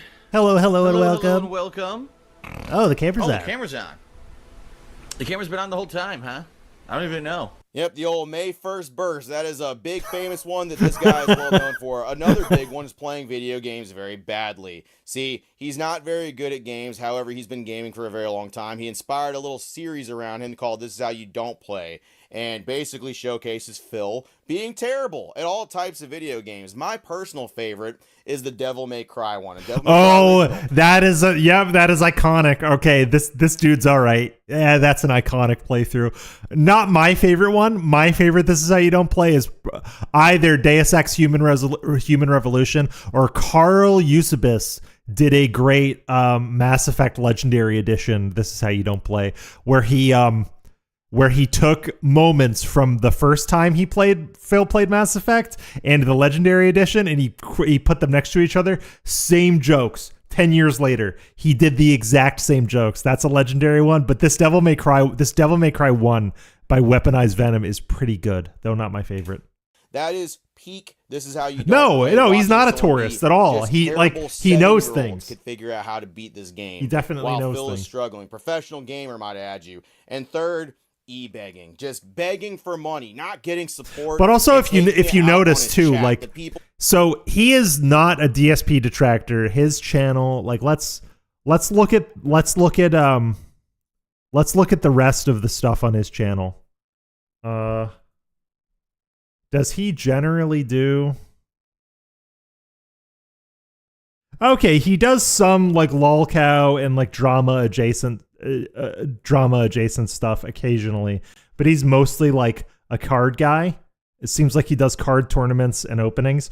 So I like the way this video is structured because this is out of the norm for his, hey Nocturnal, this is out of the norm for his normal content. So he's setting the stage for his audience about who Phil is. He's establishing the fact that he kind of knows what he's talking about enough to criticize Phil here.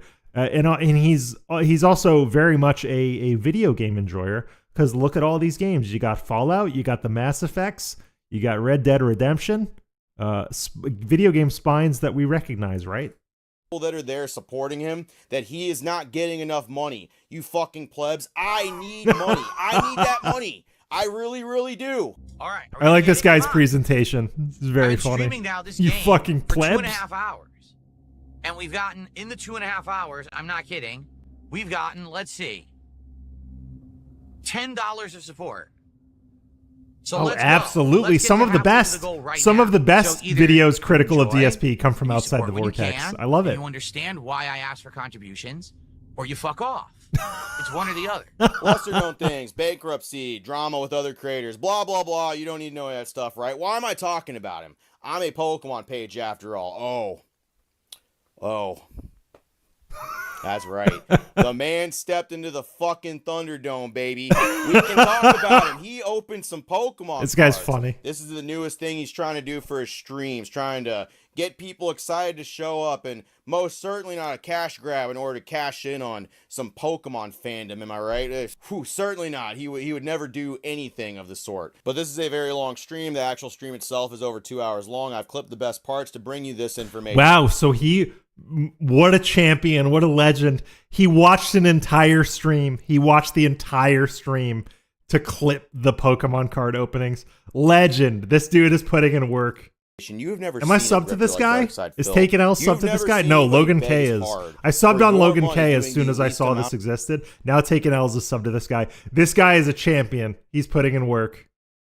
Work Thank you for your possible, service, soldier. Like Darkside Phil. Other Pokemon card grifters, the Money Bros, the Scalpers, Jason Pay, all these people pale in comparison to what you're about to see from DSP. Let's go. Strap in. This one's a crazy one. I promise you, you're not ready for this one. Because, ladies and gentlemen, it arrived after our discussions over the last couple of weeks, talking about various different kinds of streams and content and some new stuff that we can do. Guess what? It's here, folks. That's right. Pokemon cards have arrived. Mega Evolution. And today we are going to take a look at them together live on the stream. Plus, all these accessories that I ordered for them as well. Accessories We will have a spotted. live unboxing and the first ever card opening right here on the show. opening. Ooh, it's going to be exciting stuff right there. Look at that. Phil's ready to go. He's got himself a binder, got himself some top loaders. He's got Mega Evolution. He's got himself all the things he needs to have a good spanking Pokemon card opening time. How is this going to get bad, Opossum? How could this get terrible? Also, I want to point out something production-wise about this clip. It seems to me that he has maybe a small camera that he's working with, or maybe this is a webcam, but he's recording his mic audio into his phone. DSP, I thought you couldn't do that. I thought you bought those. Lapel mics. Have you done anything? You got this guy using his, old generation iPhone earbuds to record audio into his phone. This is impossible. What? People open Pokemon cards all the time. What could I assure you, the people that already know, you can yell in the comments all you want. These people are going to have to see it for themselves. How bad and Bob how Barker dumb voice. Phil can be. Oh, dude, you got me thinking. If I ever do like on camera streams again, or I make like on camera videos, I want to get a Bob Barker stick mic. That'd be very funny if I got like one of those really old stick mics from The Price is Right. I'm pretty sure I could get an XLR stick mic for like pretty cheap. That'd be very funny to just hold the stick mic and talk about DSP. I'll consider that if I ever go on Why we're camera talking again. about this in the first place. We're not going to get there yet, though. He's got to go through his podcast first. Yeah. Dude, Messiah, good call out. This is very well laid out. Like, he has his hypothesis, he has his talking points, and it seems like he's hitting them. Like, this is a simple video, but it's like very well produced, very well thought out. Talk about all the stuff he did previously, and it's gonna be boring. Check it out. That's something we just do for fun pretty much every week. But what's happened is I feel like we've kind of gone through all of the good stuff. And at this point, now when we do it, we're really trying to grasp it, something interesting. Now, every once in a while, there's something good, like we get something new from Jollibee, which is excellent. Or there actually is a pertinent new item or tie-in at one of the fast food restaurants. Or Oh, that's interesting. He's connecting the DSP tries it to the cards. Fast food isn't a slump. That wouldn't have occurred to me. That American fast food Fast food isn't a slump. What a sentence. is not doing well right now. They're actually down on sales because the prices have skyrocketed because of inflation. Now, you would think that this would actually urge American fast food to do well for themselves and try to innovate and do better. But if anything, all it's done is expose the fact that they're just slop factories. Okay? They don't actually have the capability of doing anything creative. Oh no, Joe! I think the Pokemon grift is here to stay in one form or another. It may change and evolve over time, but I think Pokemon is absolutely worth. Pokemon is absolutely a worthwhile grift for him, and it is absolutely here to stay. We had legislative gooseneck microphones back at the TV station. We were a legislative news station, so we had those fucking goosenecks. Get PTSD from working on those things. Oh my god. Instead, they just reconfigure everything they already have into 17, 18 different configurations, even though it's the same stuff. Oh, the Whopper with a new topping. No, it's still a Whopper. I don't care that you put Swiss instead of American cheese and you put barbecue sauce on it instead of mayonnaise. It's still a Whopper. It's not a new sandwich. So why would I go to Burger King? You know, Taco Bell is probably the worst, where they haven't added a new item in so long, and then they finally added chicken nuggets, and everyone's like, oh, the nuggets are actually decent. Oh, smash the nuggets into everything possible. Smash it into a Crunchwrap. Smash it into a burrito. No, it's still just chicken nuggets. Smash. News. Fast food is slop, and they don't That's do right. anything really to change their menu. Thank you, Phil. I was really lacking that news. I was really lacking any type of fast food news. What a coming hero. from anybody else. Thank you so much for telling me that fast food. Like, Phil has to understand that fast food has always been the same 6 ingredients rearranged. That's how fast food works. It's a very simple menu based on staple ingredients that they can just rearrange to your preference. Is not doing anything to renovate or anything like that. This is really important and very necessary before we start opening Pokemon cards, which I might add is the title of your stream, by the way. It's right there. We should probably get into that, right? We should probably start opening some cards. No, you want to talk some more first? Okay, what do you got next? And then someone took the dollar and says, how do you not have a tan with all the great weather we've had? First off, I don't know what you're talking about. It hasn't been great weather here. We actually had many cloudy, rainy days. Oh, you know what? But in addition, So slight correction to this guy, but he is right. I think he is thinking that DSP's VODs are streams, and they're not. They're uploaded videos. But still, he's completely right in that, like, if you title your video, you title your fucking video, your uploaded video, by the way, first Pokemon card opening, and it takes you 25 minutes to get into the Pokemon card opening, you're doing it wrong. You fucked up. all day streaming. That's not necessarily prime tan weather. I'm just saying. I'm actually almost translucent. You know what I mean? Like if I actually go out in the sun for like 5 minutes, I start to burn because I'm an indoor guy. Absolutely. Yeah, the pasta maker. I'm not usually a Taco Bell defender, but Taco Bell does have a more diverse range of ingredients than most fast food places, just by virtue of like what Tex-Mex is and like what American Mexican chains demand. So Taco Bell probably has the most diverse, where McDonald's, everything is basically lettuce, tomatoes, a beef patty, and a chicken strip rearranged. That's basically, McDonald's has about 7 core ingredients that you're getting slight variations of. So there's that. You know, what can I say? The thing is, I do tan nicely if I'm in the sun. When I was younger, I went to California for a 2-week trip. I went to Orange County, California, and I was outdoors most of the time. I came home with the awesome tan. Everyone's like, oh my God, you look great with this tan that you got. It's natural tan. The thing is, it's not often I'm in the sun enough to get a tan. Yeah, I can see that. I can see you don't go outside very often. It's very apparent to me, Phil, that you stay inside a lot and you perhaps do a lot of door dashing as well. I'm aware of that. I can see my eyeballs do work. Thank you so much. Oh, you got more to say before we get to the Pokemon card opening, the title of your said stream? Okay, what do you got for me, King? So, there are people who are jumping into it. Okay, the second game that we played last night, boy does it tie I in might. the whole I thing can we're definitely doing. find TCG, a gooseneck stick, Mike. card I store can. simulator. Those are definitely out there. Basically trading those card are game definitely simulator. out Okay, what you're there. doing is you're running a store I might. that sells, buys, trading cards. But not only do you sell the packs, like not only do you have this box in the store and you're selling individual packs, but you actually open the packs yourself. You look at the cards and you can rate the value of the cards based on, you know, I the market rated the value, cards. And you put them into your own personal I collection. rated the so not only cards. are you selling just the unopened packs, but you're also buying and selling the individual cards with people. Like they come in and like, oh, I want to sell this card to you, or I'm looking for this card. Do you have it? So it's 2 different things in one. Fascinating, Phil. I know it says podcast at the top, but this is mostly just a recap of the streams he had previously throughout Correct. the week. He streams once in the morning, once at night previously, and he'll spend 45 minutes recapping the streams that these people have already seen. I'm going to They've share the already link to the watched. He actual thinks it's very video. important Give for him this to guy do a that view. before he gets the 100% actual give this dude a information. Now, view. that's going to be his I'm cope gonna share right the there. link and He's pin it in playing the chat. TCG Sim, a game that was popular last year that Queso and the likes Because have you already should, played. you and should he's going to be definitely, grifting off of that. you in should order definitely to watch this guy. Open this booster box. Guys, we'll be opening the virtual packs, and then we'll be opening the real packs right here. Oh, I'm playing Pokemon Fire Red. I'm still playing it for some reason, but that's fine. It's just taking me a little bit to get through it. That's okay, big dog. This is the cope. This is not why he's playing any of this whatsoever. How long, by the way, do you think this goes on before he actually brings the booster box back on screen and we get ready to open up some fucking cards? Oh my God. 20 minutes. 20 minutes is my guess. How long? How long do you think it is? Go ahead and put it in the comments below.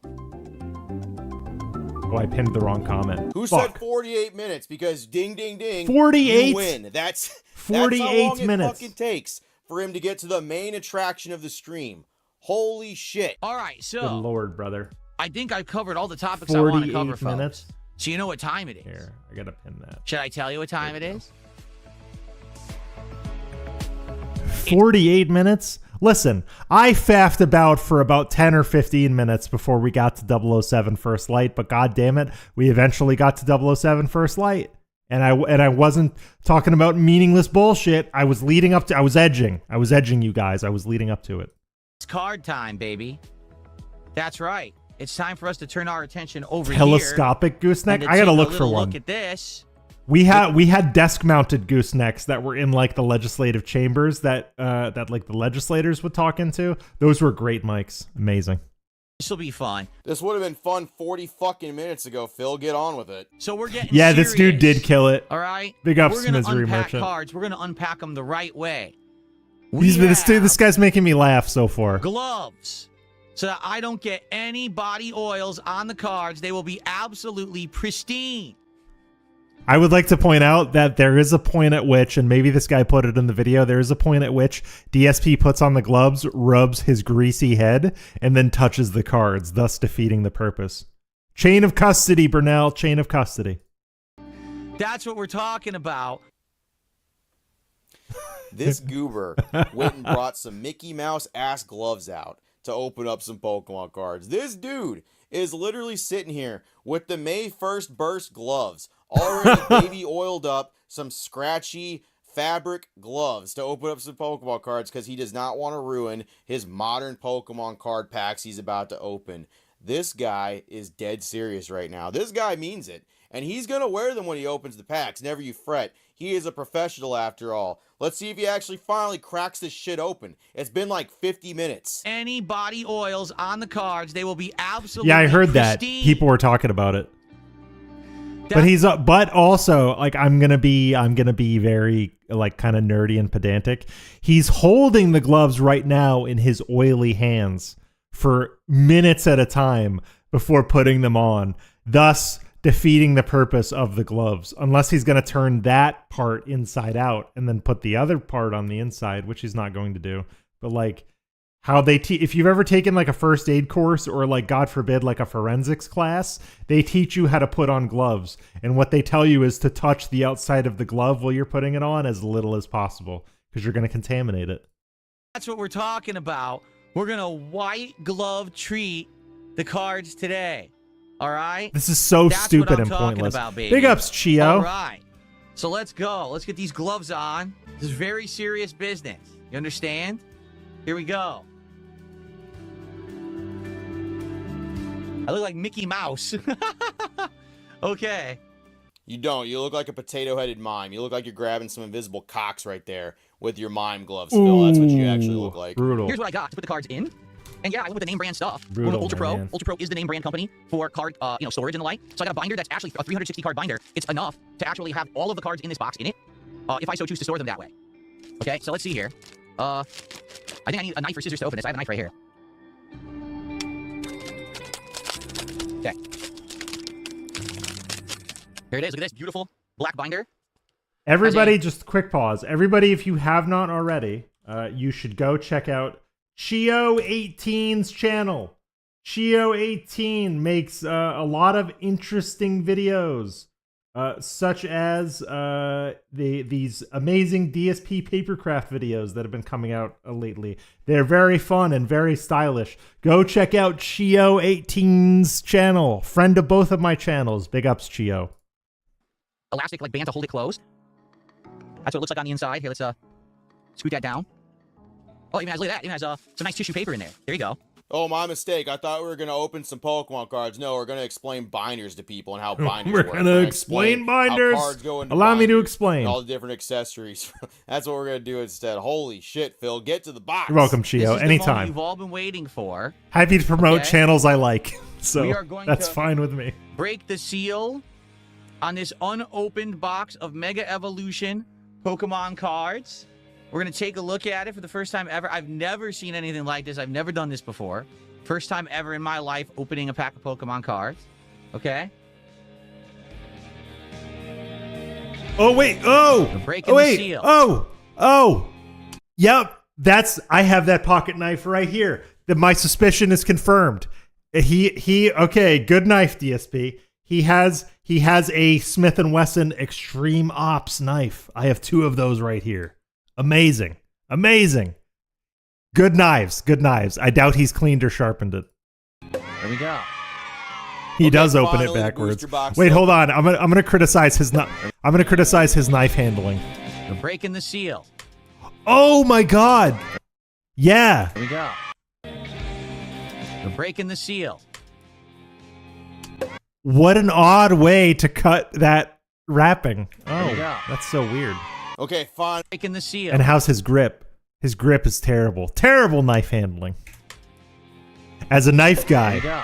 I have words. Okay, I should fine. do like a knife stream similar to what this dude's doing. I should call DSP a knife tourist. That'd be really funny. Finally, the booster box is open, and finally, we're getting to a Pokemon card pack. Almost. I'm an playing hour with my into the Smith & stream, Wesson knife right we're now. gonna Do you hear finally it? Open up ourselves It's my a pack Tism of toy. Pokemon cards. Thank you so much, Phil. I'm flicking it. You didn't fucking drag it out or anything. I really appreciate getting right to the point. Now, I'm gonna warn you ahead of time. The raw footage of him opening one Pokemon card pack, one single Pokemon card pack, is over 16 minutes long. Oh, I will 16:04:54. speed this up, and we will Missed go- opportunity. We will go through this.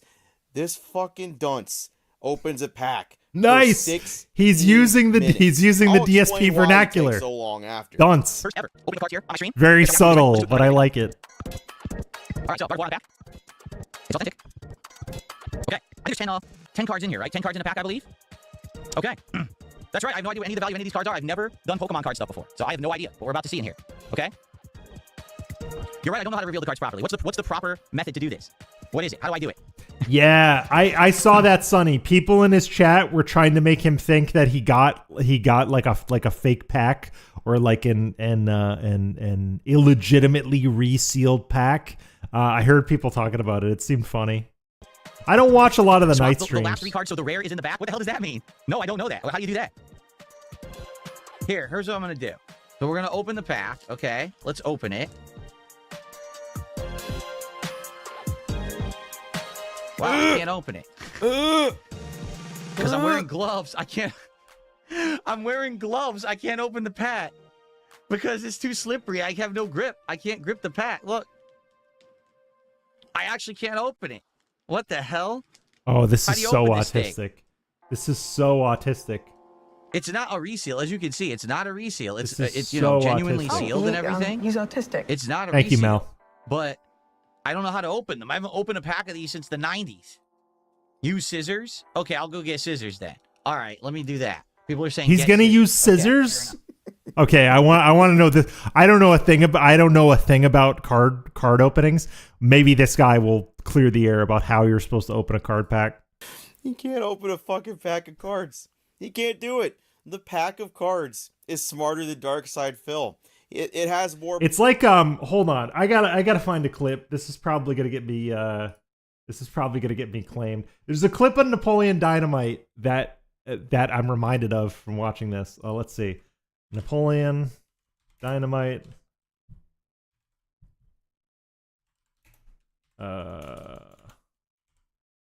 Open Tupperware. Let's see. All right, I gotta find it. Brain. I'll find it. than It'll he take me a has couple capable. minutes. He has no idea what to do or how to get this pack open What's without this? the assistance This. of his chat. Without somebody saying either, "Hey, This take right off- here. No, I found it. There's a specific clip that this reminds me of. Hold on. We're gonna derail. Everything reminds me of a movie clip. Always. Everything. So I'm gonna go here. This. Yep. If you know, you know. This is a great clip. I want a little gift. So what's the gift? I bet you folks don't have one of these. I still love this movie, Napoleon Dynamite. So if we purchase, sir, Here we go. You look like a strong young pup. Why don't you see if you can give that a nice tear?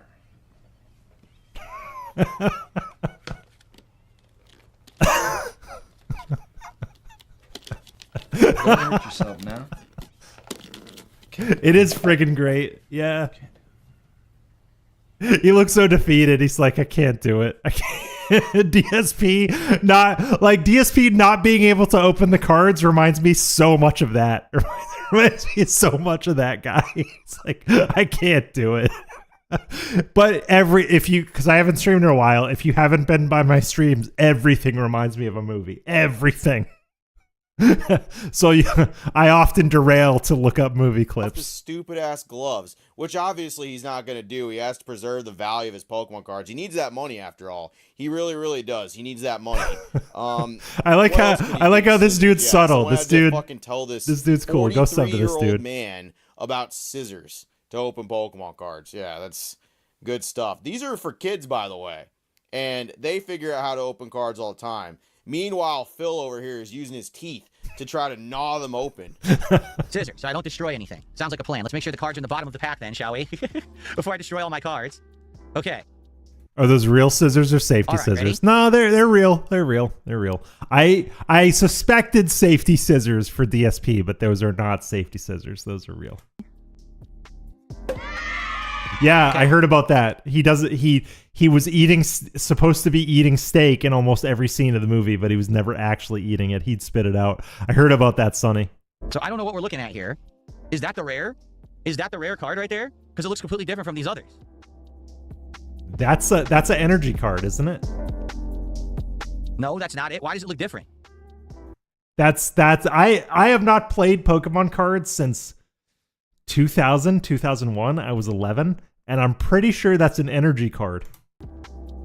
That's an online card, code card. Oh, is what the it? hell is that? It's an online code. Don't the energy cards look different? I remember something different about energy cards. Maybe I'm wrong. In this too. So I'm not going to really give Phil too much shit for not knowing what things are. If he's never opened a pack of modern Pokemon cards before, he's not going to know what anything is. Sure, fine. It is funny that he did a lot of research on accessories, and he actually was trying to figure out what was the most expensive box that he could possibly have, and what were the best packs that he could have got. I decided to make an investment, and last night good call out, Death Carrot. Death Carrot says if rares had a different background, they wouldn't be tournament legal. Cards, yeah, because there has to be some degree of randomness or chance to what is in a Pokemon card deck. Like if you were able to see or perceive that your opponents had X number of rares, that would not be legal. Cheaper box, but the more expensive box. Okay. So he was capable of doing research in that regard. But it is funny he didn't pop on like a PokeRev or a Deep Pocket Monsters video just to figure out how to open this or how any of it worked. He could have even looked at a different set. Oh, and you have to be able to play without sleeves. You card experts in the chat, feel free to speak up. I don't know anything about any trading card games whatsoever. I was friends with a couple dudes in college that were Magic the Gathering judges, like official certified judges, and they were very serious about that shit. So I imagine like Pokemon card enthusiasts and Pokemon like tournament judges are also very fucking serious because those dudes did not mess around. Research and where he's actually willing to put in work, and then in just other areas he's completely clueless. Chat has to walk him through everything. It's the same for every single one of his video game streams where he'll sit there fucking dumbfounded by a puzzle. He just can't figure it out, and his chat literally has to walk him through how to solve fucking Fisher-Price puzzles because he can't figure it out. It's funny. He couldn't figure out how to open the pack. He was stuck there. Someone he was stuck. It's a puzzle boss. The pack was a puzzle boss.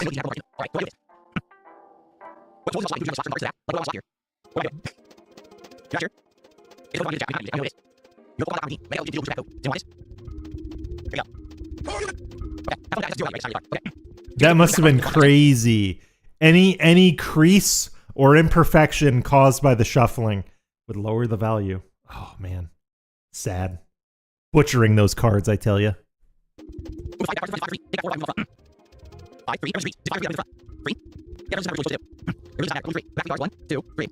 Oh my god. Seeing that Pokeball on that card brings back so many memories. I remember the first starter deck I bought had like 12 Machops in it. Like the first run of Pokemon cards just were filthy with Machops. I ended up giving them all away in the school cafeteria, and then I ended up I ended up leaving them on the ground during like a locker cleanout day, and a bunch of girls went by and grabbed them because they were like, "Oh, he's such a cute Pokemon." I was like, "You can take him. It's just Machop. I have 11 others." Snover, the normal card, probably 0 value.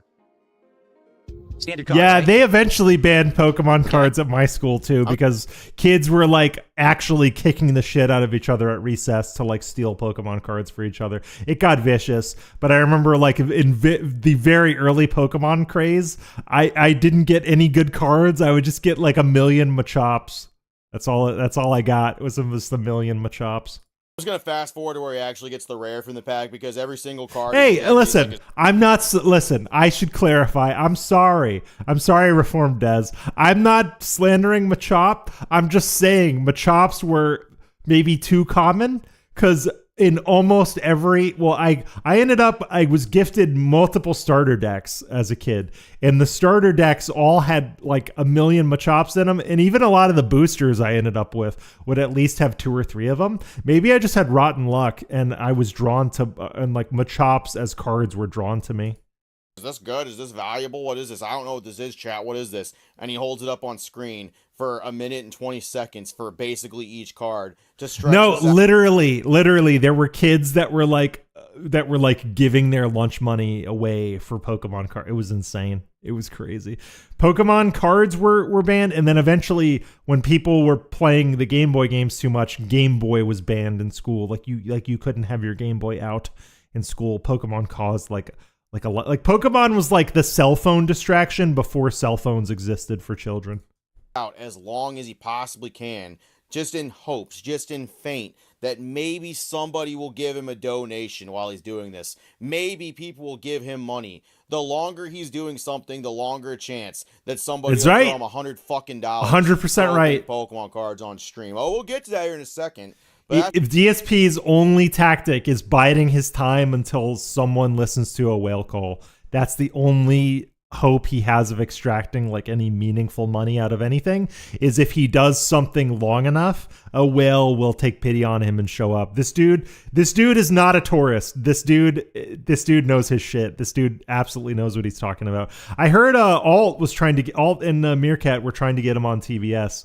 He seems like he knows enough to probably do a pretty good TBS stream with those guys, to be honest. That's why he does everything so long. That's why he stretches everything out. He's trying to milk everything he possibly can for money and donations. Yeah, he's an official detractor. Like, absolutely. Enough. Big up, Scribman. Incredibly common card. Fire energy. Okay. Oh, what's this? What is this? Mega who? Latias. EX. Mega Latias EX 280. It's the way metallic. he says Latias. It's very shiny. It's nice looking. I like it. It knows Strafe and Illusory Impulse. What do you think about this guy? It's basic Mega Latias EX. Latias. That means anything, that it's a metallic card. Strafe and Illusory Impulse abilities. That's a 5-pounder. People are saying this is worth about $5. What do you think? Is it worth anything? Mega Latinx. I see you. I see you on NWO News. I know what you did. I know what you did. So I think I'll put it into a sleeve. You're because I making definitely me like how it laugh. looks. Right? Okay, hold on. DSP liked Mega Booty Latinxes back in his day. You know what I'm saying? Who doesn't like a Mega Booty Latinx? Am I right? We'll put it in a sleeve. We'll put it in a top loader. I have no idea what the value is. We can look it up later. But it's obvious it's a rare card. Or else it wouldn't be metallic like that, right? I love the music. Great choice of music.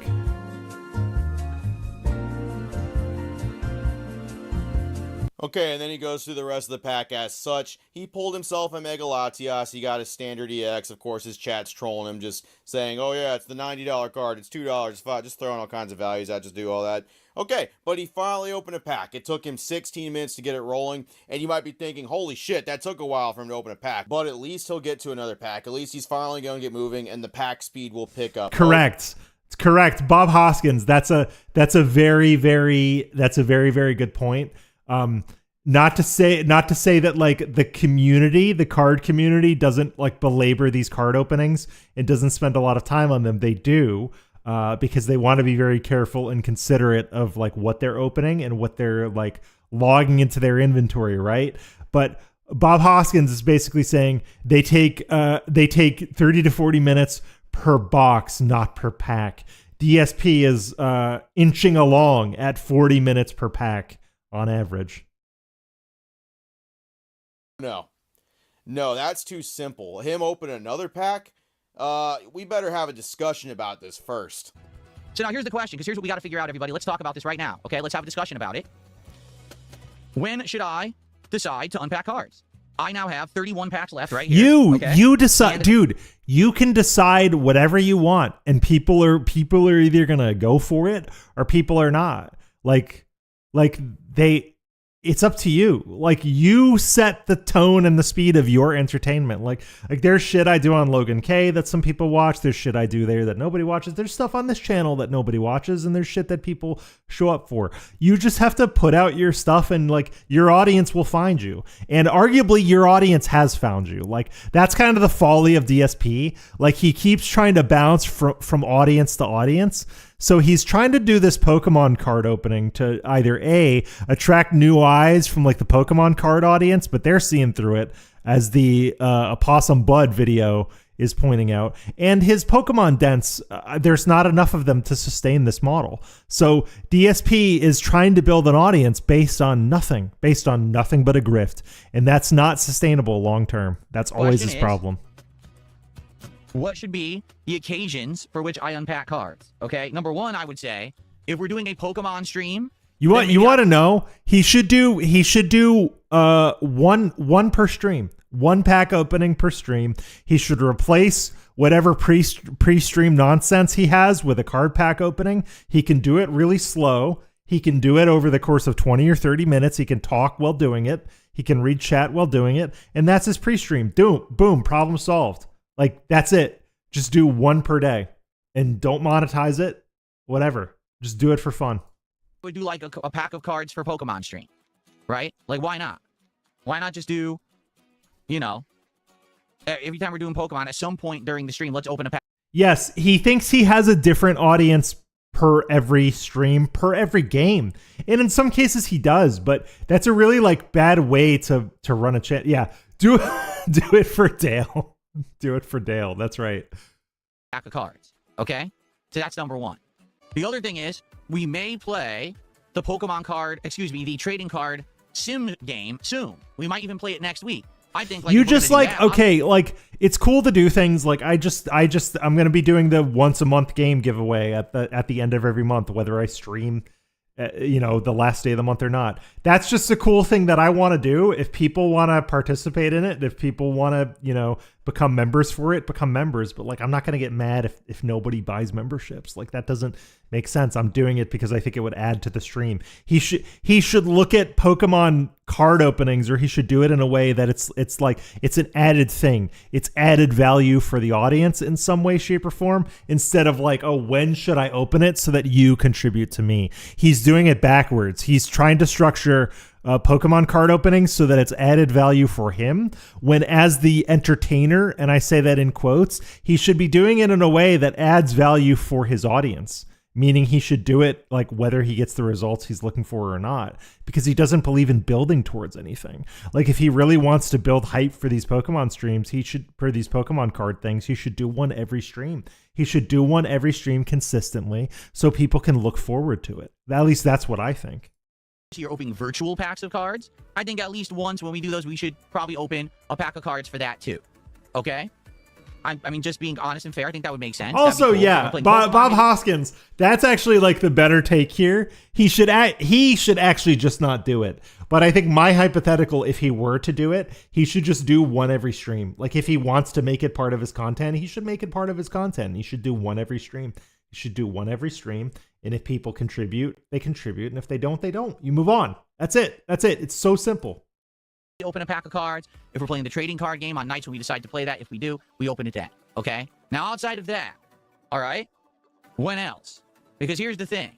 I don't have financial goals on my streams and haven't since November. But are you sure? Phil, are you sure? Are you sure? Are you sure? What a load of shit. That is a load of shit. Thank you, Walt. But if I say, oh, well, if we hit a certain level of support, I'll open a pack of cards, what's going to end up happening is people are going to be like, you have goals. That's right. We're just. But you do. But you literally do. You are gating something behind money, which is by any reasonable definition or interpretation a financial goal for your stream. Like it is. You are literally saying money in equals this. Insufficient funds equal I'm not doing this. That is by any reasonable person's definition a monetary goal for your stream. And DSP's audience is not reasonable. They're not reasonable people. They're not logical, reasonable, smart people. Discussing when he's going to open additional packs. No, you guys only get one. The first one's free, but the rest of them you're going to have to cough up a little bit of money or wait for Pokemon streams, and you better actually support his fighter. And the thing is, like, he feels like he needs return on investment for everything. Mbode, I'm going to be streaming it later today. I'm going to stream it on Logan K later today. So if you want to watch my streams, you can sub to Logan K, and I'll be there later today, probably right after this, actually.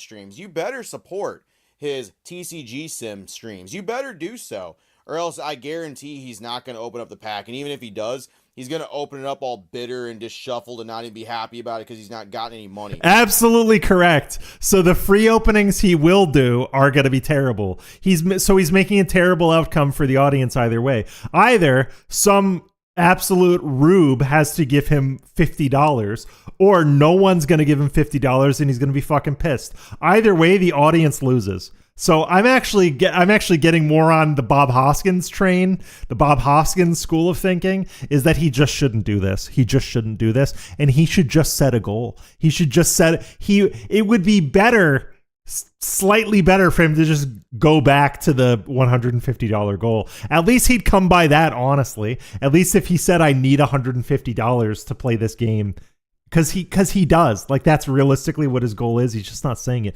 He should just go back to the goals. He gets very upset when he does not reach goals or a certain amount of money that he's supposed to have. Because remember, he doesn't have goals anymore. But if he doesn't get like an arbitrary amount of support, I'm checking. Let's say, I don't know, $150 a stream, then he gets upset and he starts freaking out on the chat, like so. So guys, I mean, honest question.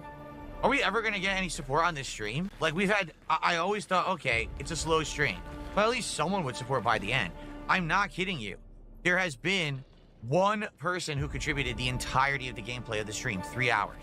So there's those two options, which leaves the okay. third Let me see if I can there. put this up. He doesn't have goals on his stream, so that's going to be kind of a problem because financial goals is just something Phil thank you, doesn't Sonny. do. Ever since November of last year. No goals, huh? With Asmongold, and Asmongold no goals. Charitable and help that guy. That's King's Tax 621. No goals, Phil. That whole thing on the good job YouTube search bar. That was a nuts. Thank you, Sonny. Phil. But he doesn't do goals anymore, so he can't just be like, okay, we'll set a goal to open. Goals has a new name. Okay, this also makes me think of Men in Black 2, where Zed is talking to the lady, the Lara Flynn Boyle lady, hot lady. He's like, "Oh, I didn't recognize you, but you're the same piece of shit in a different wrapper." You know, I'm not gonna pull that up because that will get me claimed. But if you know, you know, it's the same piece of shit in a different wrapper. That's all it is.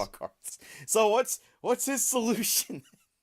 What is the almighty King Phil gonna suggest for us to do to have him grace us with another Pokemon card opening? So the question is, what do we do then? Do we do it based on someone gives a lot? Like, let's say someone does $100 contribution. How do you want me to extract money from you? This is so insulting. This is so insulting, like outside looking in. How do you want me to collect your money? Is like literally what he's saying here. This is just so insulting. Instantly, we commit to opening a pack of cards then? If there's $100 contribution? If there's $100 contribution... $100. I love this guy's face. He has such a good face for this. He's very funny. To open a fucking pack of Pokemon cards. Are you high, Philip? Are you on something? Are you feeling okay? $100. Okay, interesting. Thank you, Grimly. So Grimly says 30 packs at 50 each is a $1,500 gift. So we're back at DSP Tries It. Because if you guys remember, during the start of the King arc, the King streak goal was 10 goals per week. 10 $150 goals per week for him to eat a hamburger, which means that the Pokemon cards have effectively replaced the hamburger grift. That is very good observation, Grimly. Thank you, Grimly1971. I appreciate your observation. Is where his mind initially. You guys went are very for good that. pattern $100. recognizers. So for a booster box that has 36 packs, he gave that first one away for free. If Philip J. Burnell had his way, he would make $3,500 opening booster packs on that. Which, how much did the booster box cost you again? I think I paid $325. I think. That's what I think I paid, $325. So we'll go ahead and subtract that. We'll go ahead and do that. So over $3,000 of profit is what Phil is initially That's insane. That's insane. Unreasonable. That is I say this all the time in the Discords, but like that is cam girl mindset. Like that is absolutely cam girl mindset. Like, I'm sorry, Phil, you're not a $3,000 cam girl. Like you ain't her. Okay. Well, maybe he is her to somebody, realistically, thinking about how some dents work. But you ain't a $3,000 girl, Phil. You're not. So stop acting like one. And what's your reward? You get to watch Phil open a pack like a fucking dumbass for 16 minutes on stream, not knowing anything, being handheld the whole way. Okay, it won't be exactly 1,500 because he'll do one for free. Okay, yeah, that makes sense. Thank you to Pasta Maker. The whole time he's opening the pack, not knowing anything about it whatsoever, not knowing 16 minutes, a whole feature-length video for creators like PokeRev or Danny Phantom, or people that open like 100 packs in that time frame and they get to it and they know what the fuck they're talking about. No, give Phil $100 per pack so he can open this shit up. You are insane, Phil. You are a fucking no. That madman. is What that is is actually insane. No bounds. $100 for a fucking booster pack of cards. You grifting ass fool. Why so much? Because I only have 31 packs left. The delivery on the grifting ass fool was top notch.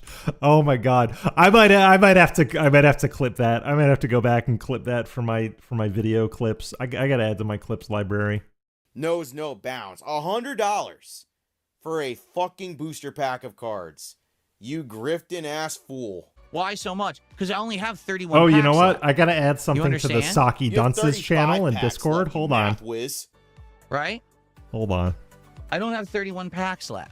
You guys keep watching. I don't want to be opening something. them 7 a stream and we're done with this box in 1 week. This is expensive.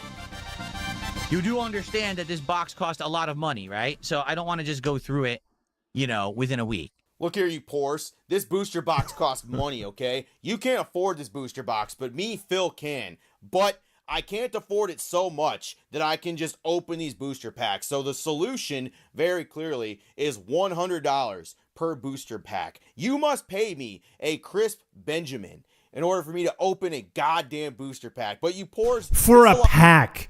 $325 per 30 packs. And you have to pay him $100 to open a pack. That is insane. Like that is actually like dishonest business practices. Like that is price gouging. He is taking advantage of people. There is no other way of looking at it than him taking advantage of like intellectually disabled people with disability checks. Like there is no other way to slice this. A lot of money. This is an investment into the business. This is going to single-handedly save my streams. What is wrong? Why don't you understand this? Why so much? It's not even that much. It's just $100 to watch me open a pack of cards. Get with the program, guys. Yeah, that's a very good call out, Sonny. He keeps the cards. If he were in some way giving these cards away, like if he did a card raffle, what he should actually do to make members only content more worthwhile is he should do like a members only card raffle where he would send a card to a member. It's not like his address is at risk of leaking because we all know where he lives. So him putting, his Palm Court address as his return address, that's not really a risk to him. He would just be putting a card in an envelope and stamping it and sending it out to someone. And he could make a restriction that it has to be domestic. So he just puts a couple of stamps on it and calls it a day, puts it in the mailbox. Like, that's actually a really good idea to give members something, similar to me kind of thinking about like, what can I do for the members, my members? And I'm going to do a monthly game giveaway, So, there's that. Just any little sort of value add can be massive in terms of building goodwill. But DSP does not believe in building goodwill amongst his base. He does not. He never has. Phil, dude. Oh, he recorded on his... Hold on. What kind of phone does this guy got? Let's see. Looks like Apple to me. Okay, I'll let that slide. I'll let that slide. He's got an iPhone. Okay, can't fault him. Android's better. But thank you for 500 kicks. I appreciate that. No, the game is empty. Das Carrot can attest to the game being real. Das Carrot was able to redeem the 007 Steam code earlier. So big ups to him. That?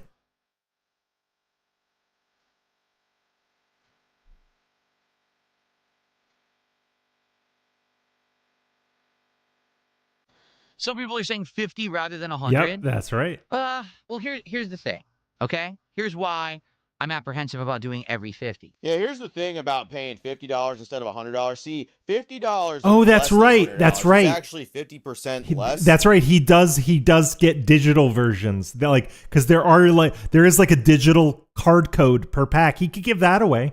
He could give that away with no mailing required. That's a good call out, the Pasta Maker. Then $100, and see, I could be making $100 instead of $50. I don't know why you're complaining. You guys wanted me to open Pokemon cards, and now you want me to take less money to open Pokemon cards? Get with the program. You're being a bunch of whiners right now, and I don't need whiners on this train. Get the hell off if you're not gonna shovel $100 worth of coal right into my fucking furnace, bro.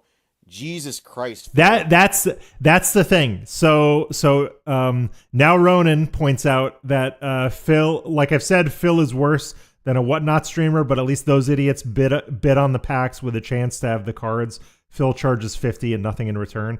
Yeah, at least you have a chance. And Phil has had some very dented beliefs about sweepstakes. He said I don't believe in a sweepstakes because it's not fair. And what did he say? It's not fair and equitable, dude. But at the same time, wouldn't it be cool to give your stream a chance to win something fun? Wouldn't a chance at something be better than a chance at absolutely nothing and then you keep all the money? They get nothing out of it. Because I felt really bad about continuing memberships for basically not posting on the channel for a year. And I felt really bad that there were people, and big ups to everybody that kept your membership, but I felt really bad for memberships keeping going. So from now on, I'm just going to give away a game every month as long as there's members, because it's just a cool thing to do. What is this? This is insane. Oh yeah, Scrappy CC, good call out, because I heard this going around. Phil said, "I'll charge what the market can bear," which is an incredibly cruel thing to say as a streamer. Looking at your audience as fucking wallets. Oh my, the audacity. $50 is insane on its I'll own charge what the too. market. That's What kind of Randian bullshit is that? Modern booster pack in itself in the first place. And you know what the best part is about this whole thing? Phil gets to keep the money and he gets to keep the cards. Pokemon investors are cooked because before they had to sell the product and someone else would get the Pokemon cards. Now Phil gets all the cards and then he gets 4 times the money any of you fucking gurus out there that are saying invest in booster boxes are ever going to get. Take that. He just destroyed all y'all with one fit. You couldn't even. Oh my god. That is a excellent call out. Let's hear that again. That is great logic. This guy is the GOAT. Phil gets all the cards and then he gets 4 times the money any of you fucking gurus out there that are saying invest in booster boxes are ever going to get. So he's already 4x'd the potential value of everything. From the jump, out the gate, he's already 4x'd. And on the off chance he does get a good rare card, he gets to keep it and potentially offload it for money later. He's profiting twice. potentially. In the best outcomes, he's profiting twice, which is a great call out, and probably why all the Pokemon people are pissed. Why all like the real Pokemon card channels are fucking pissed is because he is grifting. Like this is grifting by any definition. This is deceptive. Take that. He just destroyed all y'all with one fit. You couldn't even be a fourth, a quarter. Oh God, you just made me think of something, Deposta Maker. I want to see, maybe I'll play the beginning of the original BioShock where Andrew Ryan is giving that treatise, but I'll replace Andrew Ryan with Phil, and it's going to be Phil saying, "Is a man not entitled to the sweat of his cards?" That'd be very fun. Maybe I'll make that video one day, or maybe one of you will. I don't know. You can steal that idea from me. Of the grifter, of the beggar that Phil is, you cowards. But if there's always a chance that someone might contribute and we could see another one, that'd be cool. It's always, oh, it's cool, it's interesting. Maybe Phil will do a pack tonight if someone does a big contribution. He took notes. Well, let's be honest. Maybe He took like, notes oh, I really like this game. from Ayn Rand's I wanna novels. Support it, and I I know if wouldn't I be do a surprised. good contribution for Phil, he'll open a pack too, and that's something for everyone. Have holes and leaks. What you've done is essentially you've made a bowl. The easy way to stop leaks fast. Phil, you make me angry, Phil. Phil, how do you not understand You made a even bowl. fucking goals? How do you not get it? Just because you call it something different doesn't mean it's not a goal, okay? Oh, Well, someone gives me a it's what's that called? Nomenclature. He's changing the nomenclature of it. He is. I mean, what's the difference between a podcast and a morning show? Can anyone tell me? Can anyone in chat tell me the difference between a podcast and a morning show? There isn't one. There isn't a difference. He's just changing the name to pretend like he's doing something else. It's busy work. As Shinko Floor would say, it's kabuki theater. Big up, Shinko Floor. certain amount of money and I do a certain action because of that. It's almost like the goal for said action is to give me a certain amount of money. So I do have goals still. I do actually 30 still have minutes. goals, but that's Yeah, but still, like in terms of like what the show is accomplishing, which is nothing. No, there's no difference. No difference. None. Possible Possum. He said he didn't do goals anymore. Check it out. We used it as a reward for hitting a certain level of support goals. Reward for who, though? Because it seems like you're the only one getting rewarded. A reward would be like a giveaway, or even if he had like a sound drop or like a special stream, which he used to do, by the way. DSP used to do like membership goal reward streams. Like he would do React streams before DSP Reacts exist, and he actually would give members like something in return for their memberships. Like you'd get something. Now he's giving less value than he ever has. Okay. We don't do that anymore. As of November of last year, we don't even have goals. And I know if I do a good contribution for Phil, he'll open a pack too, and that's something for everyone. Well, then what do you call a $100 contribution? No, that rewards one person. It's better to reward no one. Yeah, exactly. Open a fucking Pokemon card pack. Sounds like a goal to me. Sounds like a milestone for the stream to me. We can call it a milestone. Does a milestone sound better? Milestone. It's basically the same thing as a goal, but you don't have to call it a goal, and you can trick everybody that follows you, and all the dents that are still throwing you money will be like, yeah, it's not a goal. Yeah. I'm still open. If you guys think 50, then 50. What do you think? How about this? I'll charge what the market can bear. Who would be willing to do that? Oh my God! It's like what's that thing Alt says? He makes me laugh every time he says it. Alt says, "How many can I put you down for?" Yeah, that's it. Okay, Alt makes me laugh so hard every time he says that. So DSP is literally going, "How many can I put you down for?" Okay, how many cookies can I put you down for? If Phil had a $50 reward to open a pack, I would do it.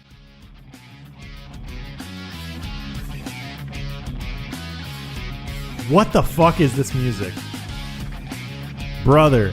Oh, what a noble and mighty king Phil is. He got talked down to $50, and he'll grace us with a single pack opening. They haggled him. He was haggling with his stream, and he lost. $50. And that $50, it's going to go far in the kingdom of Phil. And I like how he just sits there for a second. He like meanders on. He's like, is anybody here willing to just cough up $50 right now and prove this goal is like something that we could do? And then he just sits there in silence, just waiting, just.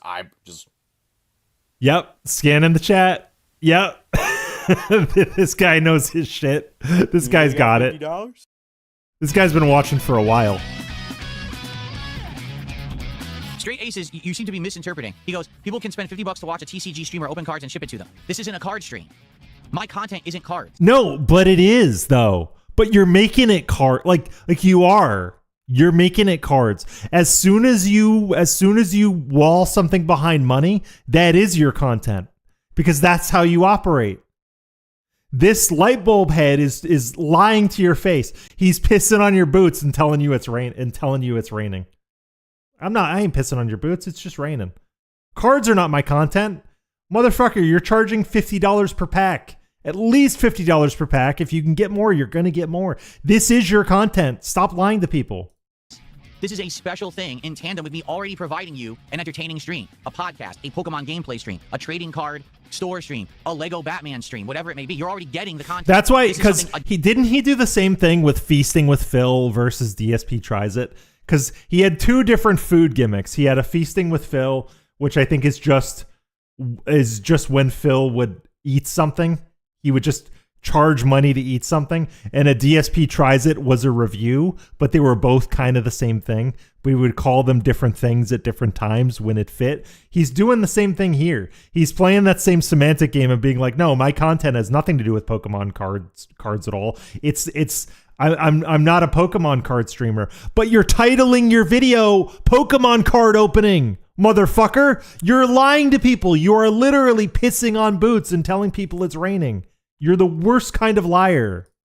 Additional to that. This fucking liar said he's providing us entertainment already. This freaking goober is sitting over here. I love the word goober, by the way. Anybody that refers to Phil as a goober is a winner in my book. That's such a good insult. Phil is a fucking goober. Saying that he's already giving us top tier entertainment. And this is just additional on top of that as well. Guys, I'm not a card streamer. I don't open cards. Why are you fucking opening cards, Phil? What's the point? Sounds like this is a new way for you to grift. Sounds like this is a new way for you to implement goals onto your stream without actually having to call. Yeah, you could watch 3 card openings in the time he scans the chat. He's such a time waster. Milestones. Oh, give me $50 and I'll open a little Pokemon card pack for you. But I keep all the cards. I don't do anything additionally. I don't send anything out. I don't sign jack shit. And you're just going to give me the $50 for it. You're going to get nothing of what I expect. It's like how, do you guys remember?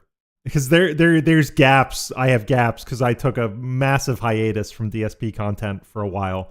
But do you guys remember the membership goals where every 5 memberships he would just change the goal to want 5 more and you'd get nothing? You would get nothing.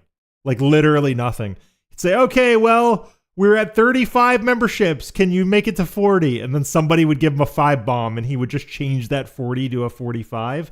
Like, incredible. He's doing the same thing here. He's expecting money for nothing in return. Nothing in return. And that would be fine. Like any contributions I get on anything, either here or on Logan K, I'm not really gonna I'm not really going to give much because there's really nothing I can provide, but like I'll be appreciative of if you guys give money. But to Phil, it is a straight up transaction.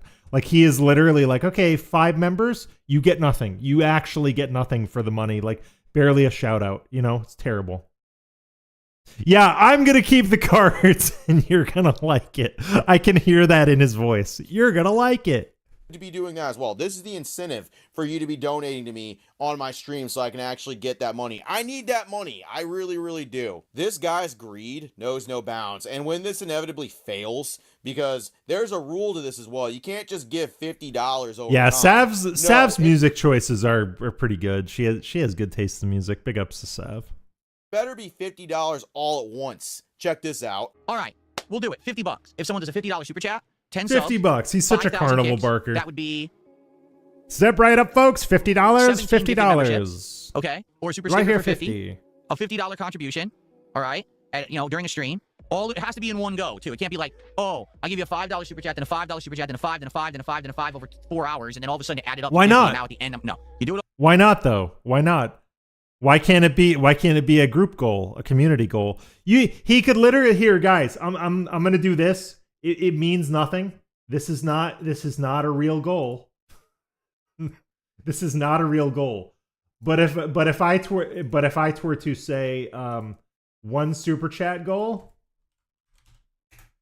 this is not a real goal. But here's how he could do a card goal. Is this right here. Exactly what I just did. Set a goal on your YouTube chat and just say, hey man, if we hit the goal, I'll do a Pokemon card opening. It's that simple. And the chat tracks it for you. You could set it at $50, $100, $150, whatever you want. You can make it super chat only, and YouTube will track it for you, brother. Behind the scenes, it's the same. It's fine. All at once with the intention to say, hey, I want to see the pack too. That took 2 clicks. All right, that's how we're gonna do it. Yeah, how dare you trickle in support throughout the entire stream to give him constant support there? How dare you do that? No, you better cough up $50 all at once, and you better be happy he's giving you the opportunity to watch him pull a Gardevoir, watch him pull a fucking Latias or something, brother. DSP can't add in his head. He doesn't need to though. He can use the YouTube integrated chat goal system. Just do that. That's what I would do. If I was gonna have stream goals ever, I would just use the chat. I would just use YouTube chat. It's so easy. Give me the $50 right fucking now, so I know that I actually have that $50 coming to me. But you know what? I just thought of something though. It would eat him to see goals in his YouTube chat menu like not being met. Like that would destroy him psychologically. Like let's say he set a goal in his YouTube chat for like $100 in super chat of all colors. The odds are that super chat goal is not going to get hit. And he would be sitting there the entire time fucking looking at it. It would destroy him. Which would be funny to me, to be honest. I'm going to get We would be feasting. We'd be fucking feasting. So we shall see. That'd be By the way, so I'm putting everything funny. back, fully expecting that I'm not going to get a $50 contribution during the stream. I'm putting everything back. Oh, Phil, shut the hell up. You're just, oh, guys, I'm putting everything away. Guys, I really hope I don't get... I'm putting everything away. If you're wanting to open a pack, now would be a good time to do so. Yeah, See, it sure would really be great for me to move the 2 things on my desk and fire up the Phil crotch camera. That'd be a very difficult thing for me to do in order to get these pack openings happening again. Please. Zero, Tommy on zero. That'd be the good thing to do. He has no idea what like $50 or $100 means for a lot of for the average person. For the average person, $50 is a lot of fucking money. Like that is not an inconsequential sum of money. Like for a lot of people, that could be the difference between like eating or not eating, or keeping the lights on or not keeping the lights on. Like $50 means a lot to a lot of people, but it don't mean shit to him. And that's laid bare when things like this come up. When he's talking about $50 per pack for 35 packs, that's an insane amount of money. But I'm putting everything back. Yes, $49.99 counts. Someone just says, what if I do a $49.99 super chat? Yes, that counts. I consider $49.99 the equivalent of $50. Don't worry. I won't say, oh, you owe me a penny. I'm not going to be a cheapskate, okay? Oh, wait, you serious? Let me laugh even I'm not going to be a cheapskate. Oh, thank you so much, man. I'm really happy that you're not going to hold that 1 cent over people's head. I'm really happy. A penny. A penny is what your chat is worth to you. A penny. Good job, Phil. Consider $49.99 the equivalent of $50. See, most people would also consider like, $5 over the course of 10 times through a stream to also be $50, but I guess that math wasn't mathing. Yep. But no, $49.99 one time for one person, yeah, that can easily be $50, and that can count towards the milestone for opening Pokemon cards. Almost said goal. I forgot we don't have goals here. There are no goals. I just got an anonymous $50 goals don't exist. For pack right now. I'm not kidding. All right, well, I guess we're opening another pack to end the podcast, everybody. $50 right now. Those hands. Let's go. Watch those hands. We're opening another pack to end the podcast. Yay, he wins. Yay. Podcast, everybody. $50 right now. Let's go. The stream and this excitement right here is such Duper's delight. You can see it. Well, I guess we're opening another pack to end the podcast. You can see he's so excited. He's so excited that worked. He is bricked up right now. Everybody, $50 right now. Let's go. The stream progresses a little bit more, and eventually he gets an anonymous tip from just some random person they don't want to be shown on screen for some reason. He gets $50 donated twice. He gets $100. He proceeds to open 2 more packs. I wondered, did somebody redeem that code? I bet somebody redeemed that code. I would.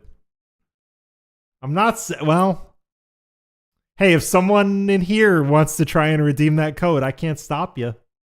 Go for it. right there for you.